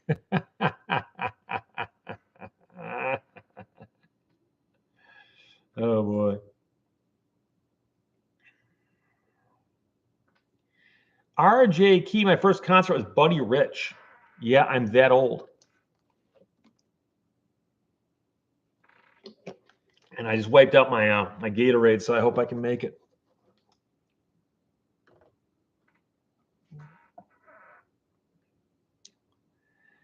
Andy New York 29 says, the General Flipped at Dawn was the title of the episode of The Crazy General, Season 3, Episode 1. And Mark Miller points out Jamie Farr's real name is Jamil Farah. Okay, people do that, Americanize their names. Gary Flash and I sat in Kit in Universal Studios, California. I saw Kit at a show, although I think it may have been a replica. But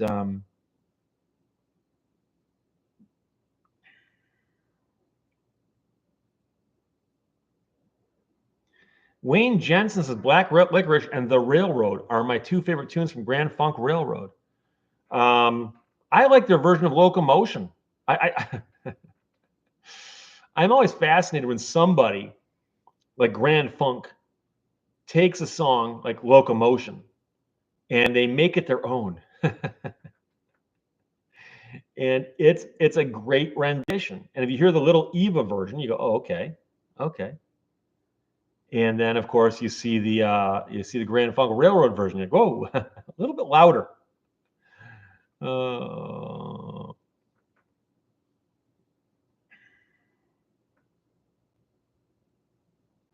Grandy Tacos is MASH Army's Navy game trying to dismantle a bomb is a great example of how not to write a technical document. I actually saw that episode a couple days ago. but that's the one where a bomb lands in their compound but doesn't explode. And there's a bunch of things in the episode that are completely wrong, but they try to call somebody who can tell them how to disarm this bomb because it's an American bomb.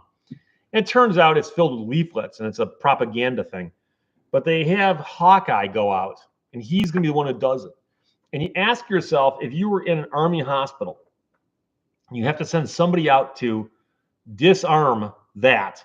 Are you going to send out a surgeon or somebody from the motor pool? And trust me, it wouldn't have been a surgeon. That's, but then again, that's how they do things on television. So,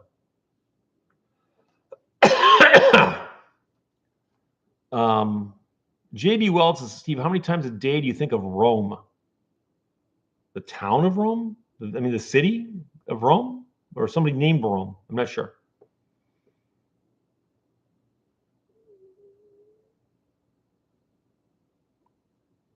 Bob Kerflugen, as a kid, had a crush on Ava Gabor in Green Acres. You know something? I watch Green Acres almost every night, and I love them. I love that show. And Eva Gabor is the perfect person for that character because it wouldn't work with anybody else. Because remember that Oliver is the city guy who cannot wrap his head around what's happening to him on the farm. And Lisa is somehow able to deal with him perfectly and deal with the rest of the world perfectly. And she does it with such a straight face and such a perfect demeanor that and if you were going to redo that show today, I couldn't think of who you could put in that role where it would work. She was perfect for that role. And what's funny is that show had a bunch of people like that. Mr. Haney, that actor, I forgot his name, but he was not in a lot of other stuff. But in that role, he was perfect. Of course, Arnold Ziffel and the Ziffels, who talk about Arnold as if he's their child. He's obviously a pig. Janice Ellery, Arnold the pig. Maker Mike, howdy, Stephen Chet. Sorry, late. Been a day. That's okay. Anytime you get here works for me. Roadies 824, is that where the dumb blonde came from? No, I suspect it goes back further than that. Remember, there were some characters played by Marilyn Monroe and Jane Mansfield, where they were literally, they cast them as you're going to play a really, really dumb person here. So, Mark Miller, have you thought about expanding your practice to include interpolation law? No, I think interpolation law is going to be more like the people who do intellectual property and song trademarks and so on. But we talked about that last week. Don Pepito says, I love how Klinger wanted to stay in Korea on the final episode of trying to leave the whole time. Mark Central, my parents watch Matlock constantly. It's taught me that attorneys themselves will go around solving crimes. What's funny is you think of something, you go, what hasn't been done yet? And I remember joking with friends of mine when I moved to California going, why don't we have like lifeguards solving crimes? Somebody did Baywatch. I mean, no matter how outrageous it might be. Pat Buttram, Jerry Brown and Jon Stewart and Chris Lindsay all said is Mr. Haney, and that is correct. The name, obviously, once I see it. Andy New York 29 says the best actor on MASH was Larry Linville, who played Major Frank Burns. And I think I agree with you on that. You should pick one character off MASH that was so well done and so original. And Frank Burns was so good. And Larry Linville, unfortunately, he I think left the show because he was scared of getting typecast, and I think he left too late. Other than like appearing on like Love Boat or something, I don't think he ever did much else on television. But he did that role so perfectly. Again, who put that there? He did that role so perfectly that you're like, wow, that was so well done. Carl's Corner, I'm late too, but not pregnant. Valerie Ann liked Locomotion as well. But also like I'm Your Captain, Closer to Home. You hear a song like that and you're like, how did this come from the same guys who do American, we're an American band, So the guys, for a young group of guys, we're very, very inventive. Frank Burns eats worms. Gary Fleshner. Beata Graf Av Del Hagen. Howdy. And to you, my friend. Mind Ben says that Mr. Haney was in Back to the Future 3 as a beer drinker in the bar. Wouldn't surprise me, but I was not aware of that. That Jeff says Steve's TV habits. Something tells me you and my friend's husband would get along great for TV watching. He's an avid Andy Griffith fan. Yeah, I'm not as big on Andy Griffith. I mean, I watch it, but it's because it leads into Beverly Hillbillies. But I love the Beverly Hillbillies, Green Acres. I watch them all the time. First Name says there's a YouTube video of Jane Mansfield playing the violin. She's actually really good. Was she really? I did not know that. I do know that she's in a movie called The Girl Can't Help It, which is an amazing amazing movie. It's a great movie, and they found the perfect role for her to play because she does play a kind of a dizzy blonde. But if you get a chance, check it out. It's pretty good. So James Chamelix says Larry Linville played a coroner in the movie The Night Stalker. Okay, that sounds about right. Tom Tompa, my wife's favorite movie is My Cousin Vinny. Gary Fleshner says Larry Linville also appeared in Howard Stern's Channel 9 show in the 90s. I did not see that, but I believe you. Lowell Riggs I Am, Love Boat and Fantasy Island are dumping grounds for out-of-work actors and actresses. Yeah, Love Boat in particular. But Love Boat also is just basically a commercial for the cruise industry.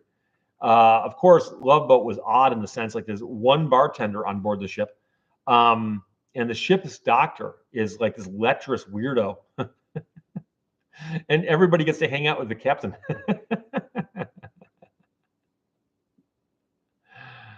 Oh, boy. 69 Coordinate 500 says Sidney Friedman seemed very believable. You know something? I was not a big fan of his character, though.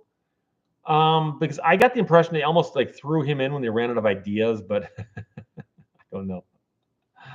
I think the show started getting too not self-referential, but too like aware of itself, and was very, very worried about doing it that way. So,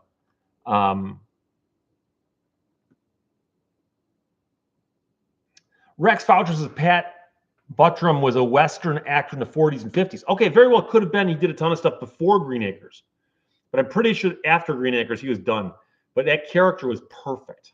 Absolutely perfect. Sarah C., Leave It to Beaver. I'm not terribly aware of it. I'm not sure if I've mentioned this recently. I know I've mentioned it before. My family did not have a television set for about 10 years when I was growing up. So from about first or second grade, maybe even earlier than that, maybe kindergarten.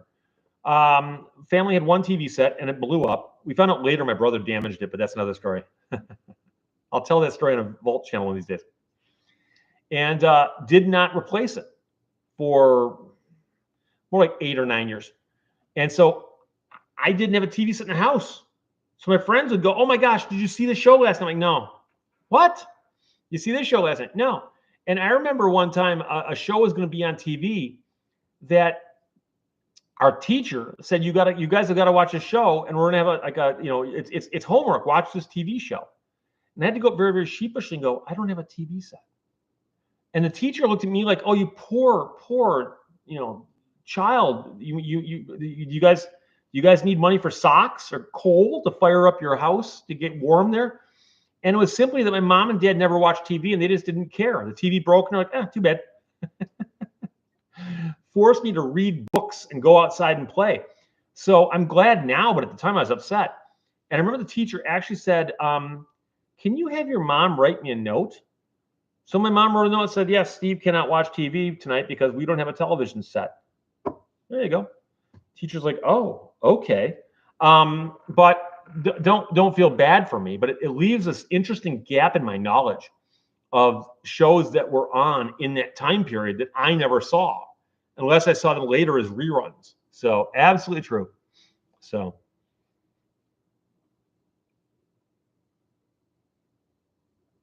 Wayne Jensen says Karen Carpenter was a great drummer.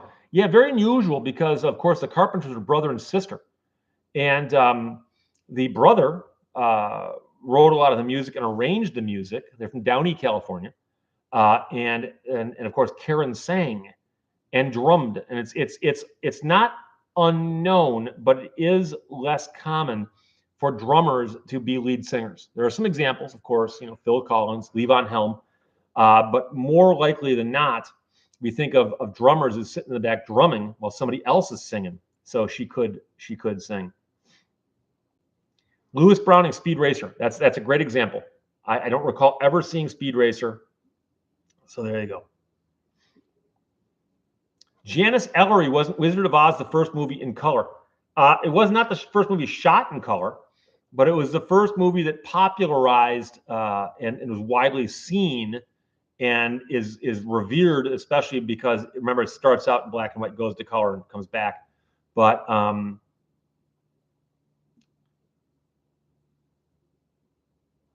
Roadies 824 says Get Smart, Dragnet, Adam 12 used the LA police building for headquarters. And there's that building in LA. I forgot what the building is, but you know what it is. It's on the badges. I worked in that building for 2 weeks in law school. I was clerking for a guy and got to go into that building every single day. But whenever I see the badge on Dragnet, I'm like, yeah, I worked in that building. Valerie Ann says, I was on Howard Stern's TV show. My TV claim to fame, LOL, everyone gets 15 minutes. But the question is, got to understand, when a woman says she's been on Howard Stern's TV show, the question is, what were you doing on there? Can you tell us or no? So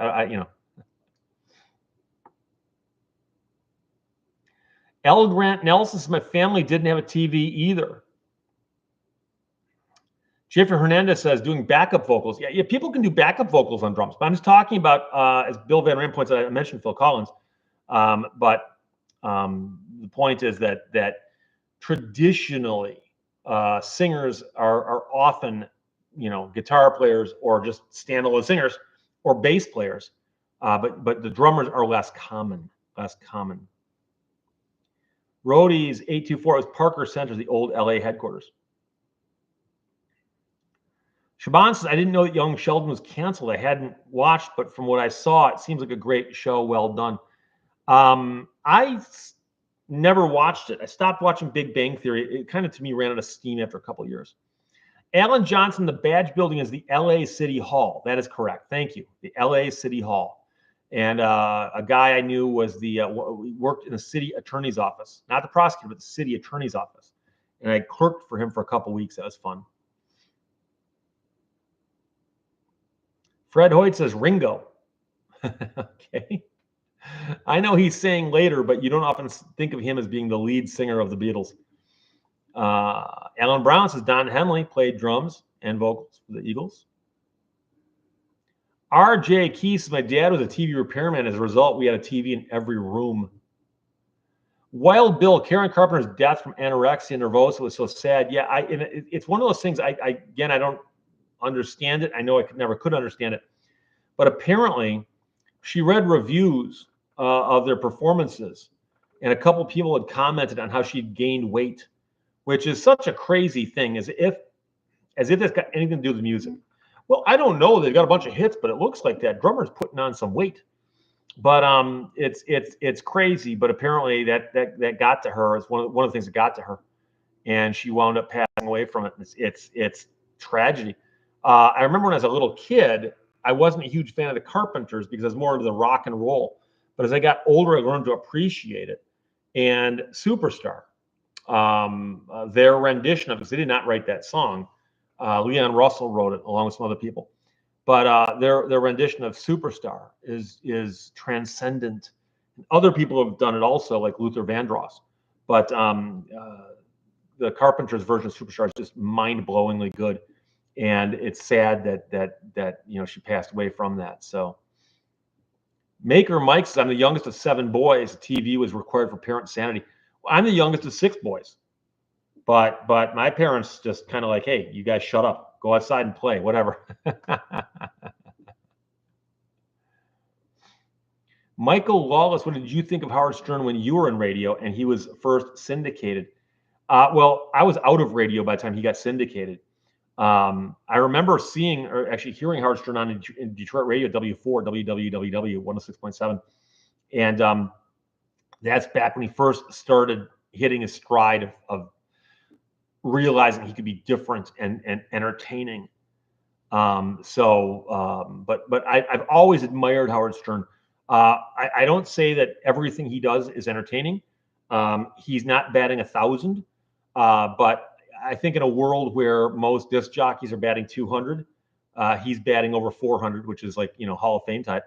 And I'm just using a baseball analogy there because I've listened to him. I still have a Sirius satellite receiver in one of my vehicles, and I listen to him fairly regularly. And some of the stuff he does is so amazing to this day. And some of the stuff he does is like,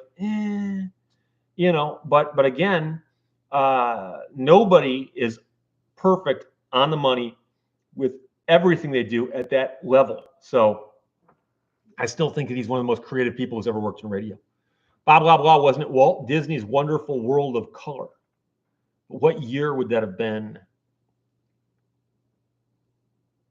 K.A. Flurry, my parents would only buy used TV sets that only work for 6 months. Then they'd wait 6 more months to buy another used set. I gave up TV because of it.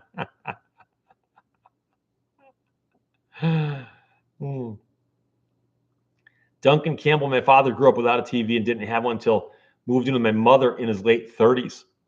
Wow. The sad part is the cultural references you don't get. And I remember having a teacher in 4th or 5th grade who was constantly cracking jokes, and he'd be cracking jokes about things that are in commercials, television commercials. And I'd be sitting there going, I don't get why that's funny. Aren't you glad about people who use dial? What? And it's a TV commercial for soap, a soap commercial. Aren't you glad about people who use dial? And they're like, yeah, because your friends don't stink because they use this soap. Oh, okay. And of course, jokes aren't funny enough to be explained to you. So, oh boy. Keith Romer says, I have 2 swords similar to yours. Also have a picture of my great-great-grandfather holding one of them. Wow. GT Mustang 09 is a big fan of Howard, but it gets tired after a while. Yeah, but remember, in more recent years, he's really mellowed out. He does a lot of long-form interviews now. So if you can hear like Howard Stern interview Billy Joel or Howard Stern interview Elton John, they're fascinating interviews. He's really, really good at that. So John Zablak, Tool belongs in the Rock and Roll Hall of Fame. I agree. I love Tool. It's some of the heavier stuff, obviously. So I don't listen to it all the time, but I've got a couple of their CDs, believe it or not. So Burning Sensations, Howard Stern stole the format from the Alex Bennett show. I'm unfamiliar with Alex Bennett. I know that Howard Stern was on the radio in Detroit in 1980 or 79. So blah, blah, blah. Walt Disney's Wonderful World of Color, 1954. Okay. Oh boy, it jumped on me.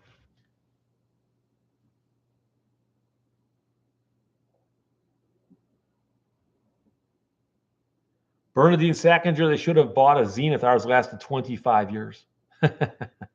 Kenzie Hill, where's the beef? Yeah, there's a commercial slogan that broke out into the big time.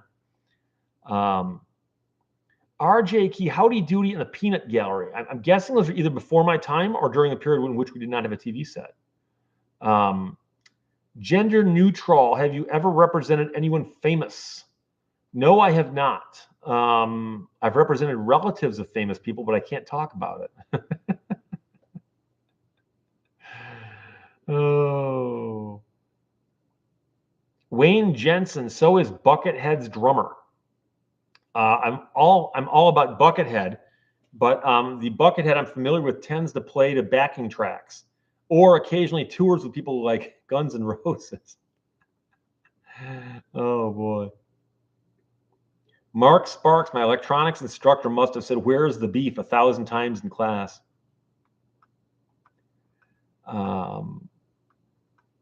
Somebody asked, Roadies 824, can anyone send you things for the background props? What do you like to get? It depends. I can't make promises until I see something. If it's small and it fits on the shelf and it's funny and I can figure out which way I'm looking right now, I'll put it up there. I try. People have sent me stuff that doesn't go up there for whatever reason, but it's got to fit. I have to have room. If I just place something else, I got to go, okay, is this more important than what I've already got up there? The top shelf, as you can imagine, is all microphones and cars, little tiny things. And the second shelf, then, it depends. But there's some stuff there that's probably going to be there for a while. The license plates do rotate in and out occasionally, but I often forget about it, so I do what I can. So the address, the mailing address is the end of every single video. Also, my shirt size. You're more likely to get a T-shirt on camera than you are anything else. But again, double XL, send it there. It's a school, place, product, business. As long as it's not obscene or political, I'll wear it. And again, I know some people are like, why won't you talk about the issues on your T-shirts? Well, because my show is not about political issues on T-shirts. So Rob's neighbor, hello from New Glarus, Wisconsin. Mark Miller, I have a cousin who is a realtor in Hollywood. She sold Gene Simmons property a couple of years back. Cool. James Pepper, where did you get your cars on the shelf? The Cobra was a gift, believe it or not. The Charger Daytona, Bobby Isaacs, I bought that at the museum owned by Tim Wellborn in Alabama. The Tucker automobile I bought from Past Diners in Birmingham. It's a gift shop bookstore. And the, what am I missing? The Turbine car. I ordered that for somebody, I think, but those are all die cast. So Jim Haynes, didn't Steve Dahl really invent the shock jock deal Stern and others copied? Steve Dahl started out in Detroit, don't forget, so I'm familiar with him as well. Steve Dahl did some radical stuff on the radio, but it was not quite the same vein as Howard Stern. And then, of course, Dahl went to Chicago and stayed there, although briefly they piped it back, so he was syndicated in Chicago and Detroit simultaneously. But Steve Dahl is very, very, very, very clever and inventive radio personality. But I don't think that Steve Dahl and Howard Stern did the same thing. So, Cyberdoc, when I was a kid, if we went to McDonald's and in under 5 seconds could say 2 all beef patties, special sauce, lettuce, cheese, pickles, onions on a sesame seed bun, we got a free Big Mac. I don't remember there being a contest, but I remember people memorizing that as little kids because that was cool. You're like, why do we just memorize a commercial? So, Rex Foucher, what do you consider your biggest case? How do you define biggest case? I've had cases that paid me a lot of money. That's a big case. But that's, I've had a couple of reported cases where I actually got a case that was reported by the Court of Appeals, that kind of thing, or ruled on by the Court of Appeals. It's tough.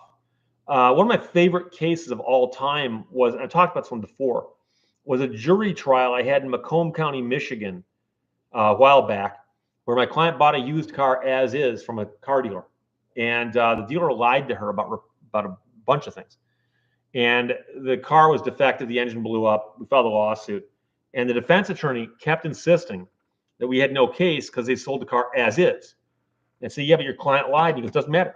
We sold it as is. So yeah, but your client committed fraud. Doesn't matter. Sold it as is. And he thought that as is was like kryptonite or something. It's like a cross. You pointed at a vampire, right? It's as is. And we won all the pretrial motions. We got the jury. The jury came back and gave us every single penny we asked for. And then the judge awarded me every penny I asked for in attorney fees. And the other side went nuts. The guy's like, but you can't. It's as is. It's as is. It's like, when are you going to learn? So that was a favorite case of mine. I actually have the transcript of that trial because my opponent at one point threatened to file an appeal. He didn't. But I ordered the transcript and I have it.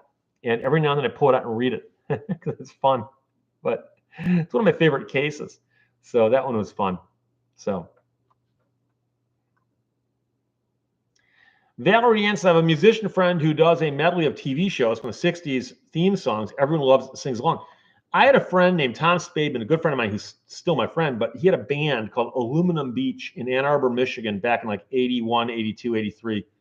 And they did a very interesting ska type, hard to describe, but singer-songwriter kind of stuff, because a guy in the band who wrote a lot of original music named John. And so they would occasionally do a version of the Mary Tyler Moore theme song. And it was so good. And it's a great song, by the way. It's a great song. But they would do that song as part of their set. People would go nuts.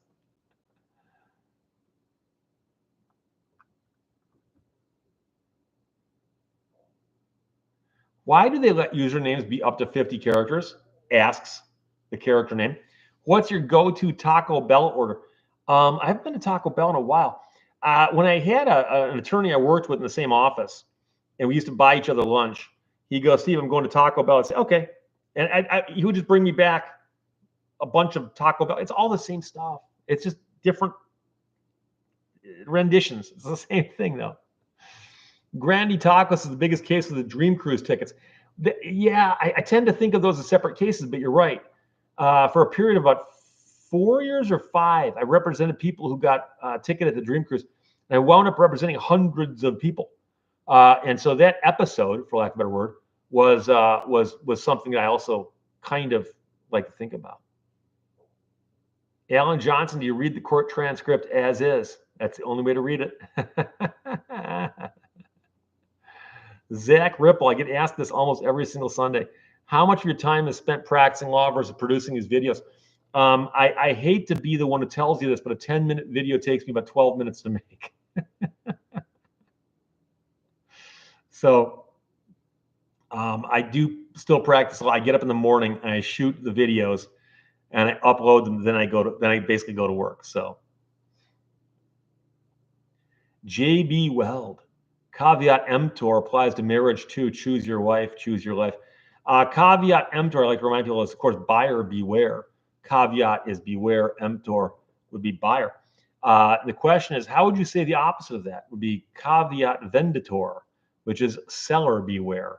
But there's very little use for that phrase other than I just told it to you as a little factoid.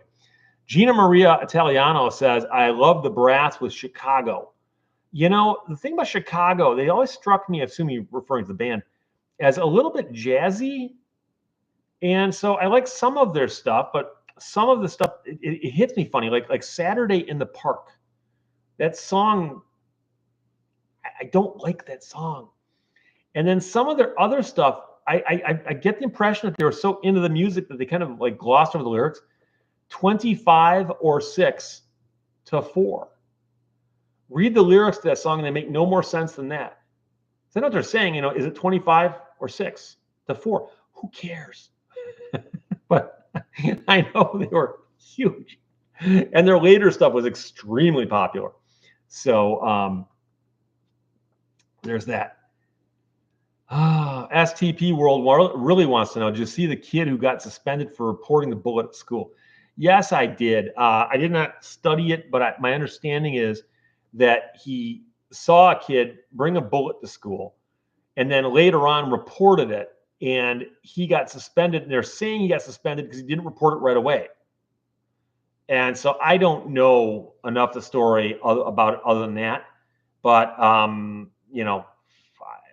don't know. There's possibly a lot going on there, but I didn't study it. So KA40, does anyone remember Bass Ackwards on CKLW? That's before Steve said. That one does not ring a bell. I've heard the phrase before. CKLW, of course, is the big 8 out of Windsor. But they served the Detroit market. They were a #1 top 40 station for many, many years. CyberDoc's Chicago Transit Authority only had one album, and it was a double album, 25 or 6 to 4. And then they dropped Transit Authority the same way that Grand Funk dropped Railroad.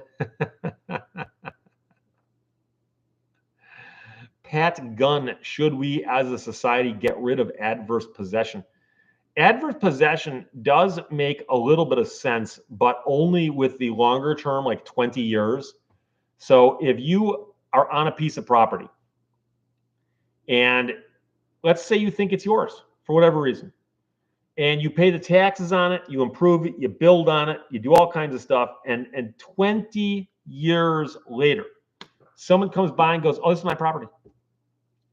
And you say, I thought it was my property. You go, no. You're like, did you ever pay tax? No. Did you improve? No. But I think it's my property because the Register of Deeds says so. And they did that because there were situations where people would actually put a lot of time and effort in developing a property they honestly thought was theirs. And 18 years later, 22 years later, somebody comes by and goes, oh, that's my property. And so keep in mind that the government wants the property being used and paying taxes. So if someone's using it and paying taxes, that kind of helps, you know. So, but some states have got really short statutes on that. No. And also squatters' rights. There should not be squatter rights. You should not be allowed to just move in someplace and go, I live here now, and you can't get me out, because that's not adverse possession. That's different. Adverse possession is the idea that you actually act as if you own it. You openly act that way, and nobody ever. So, oh boy. K.A. Fleury says Bass Ackwards was around 1972. Well, I mean, I would have been listening to CKLW there and hearing on my brother's radio. Valerie Ann says 25 or 6 to 4 might be about an LSD experience, according to Myth. I suppose, you know, but of course, if you're on LSD, you might also be looking at your fingernails going, oh my gosh, it could be a whole universe inside one of the fingernail atoms. And then on that atom could be a person looking out at me right now. Dude. Blah, blah, blah points out the song could have been called 325 or 326. W. Park, my mother got my current house via adverse possession. What state? How many years did it take? Jesse, do you have any interesting stories about Rob Pitts? No, I did not know him. Did not know him.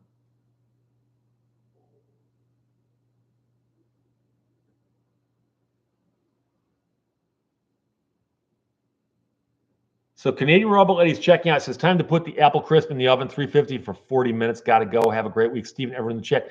Thank you for checking in. I did not respond to a lot of your comments, and I apologize.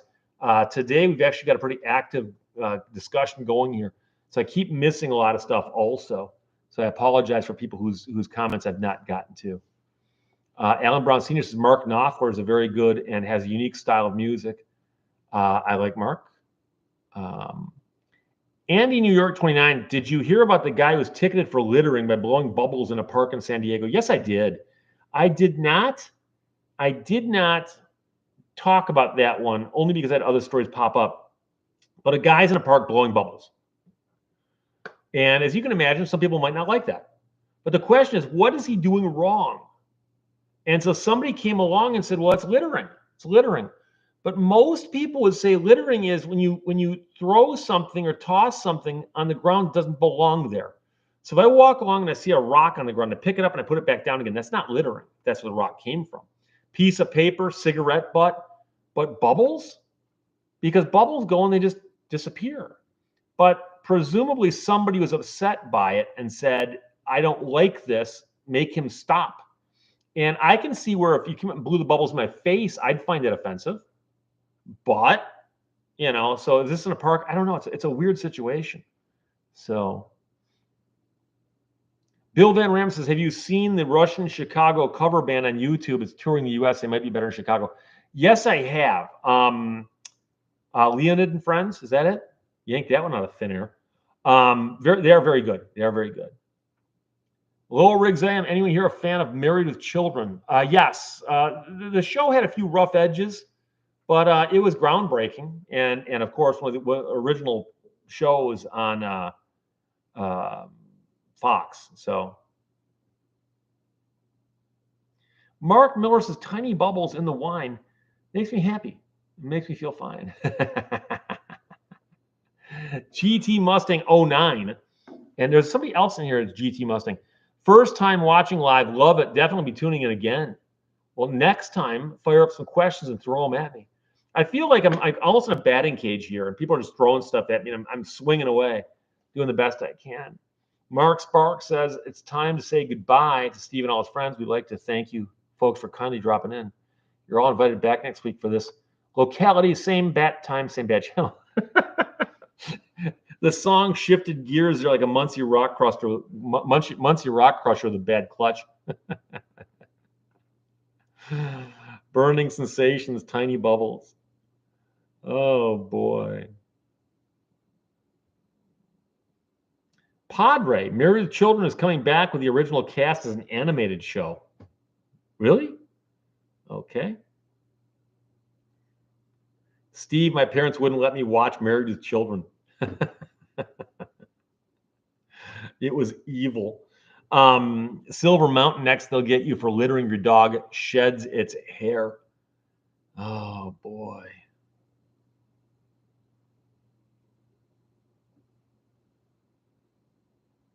James Pepper says Bubbles in San Diego is a free speech case. He was doing it not in the designated area for protests. That's an interesting argument. Of course, it's not pure speech though either. I'll grant you that it is in the same category that'll be considered speech, the same way that I could do poetic, like artistic dance or something could be considered speech. But the only difference here is the bubbles can theoretically interact with somebody in a way they might not like. I might not like getting bubbles in my face because they got in my eyes or something, so, but. Lil Riggs I Am says, I saw Don Ho a year before he died.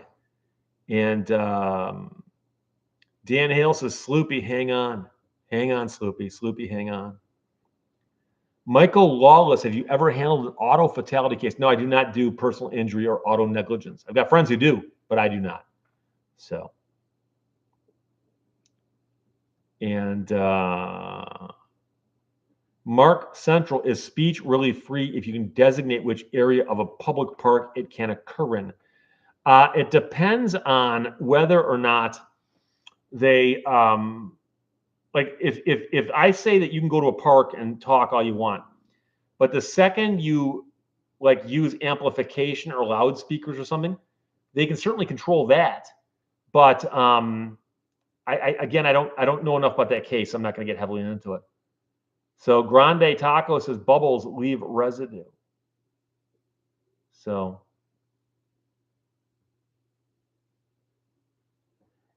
anyway, MHOA is going to end it for us. Peggy or Marianne? That's a tough call because one of the funniest running jokes on Married with Children was as if Peggy was not good looking. And she was. She was. And so that's this. I used to tell people this. Married with Children, in many respects, is almost like the Addams Family, in the sense that there's this weird dysfunctional family that they have their own like existence and all that stuff, but like outside the house, the world is real. And so the weird part was that Ed O'Neill acts as if Peggy is not good looking, and she was, So it was surreal in that sense. But I'm going to wrap it up right now. It's 3:00, and I ran out of fluids a long time ago, and so my throat's starting to get bad again. So I will talk to you again next week, pretty much same time, same place. Let me check the calendar. We are good unless something happens. Until then, behave yourself. Bye-bye.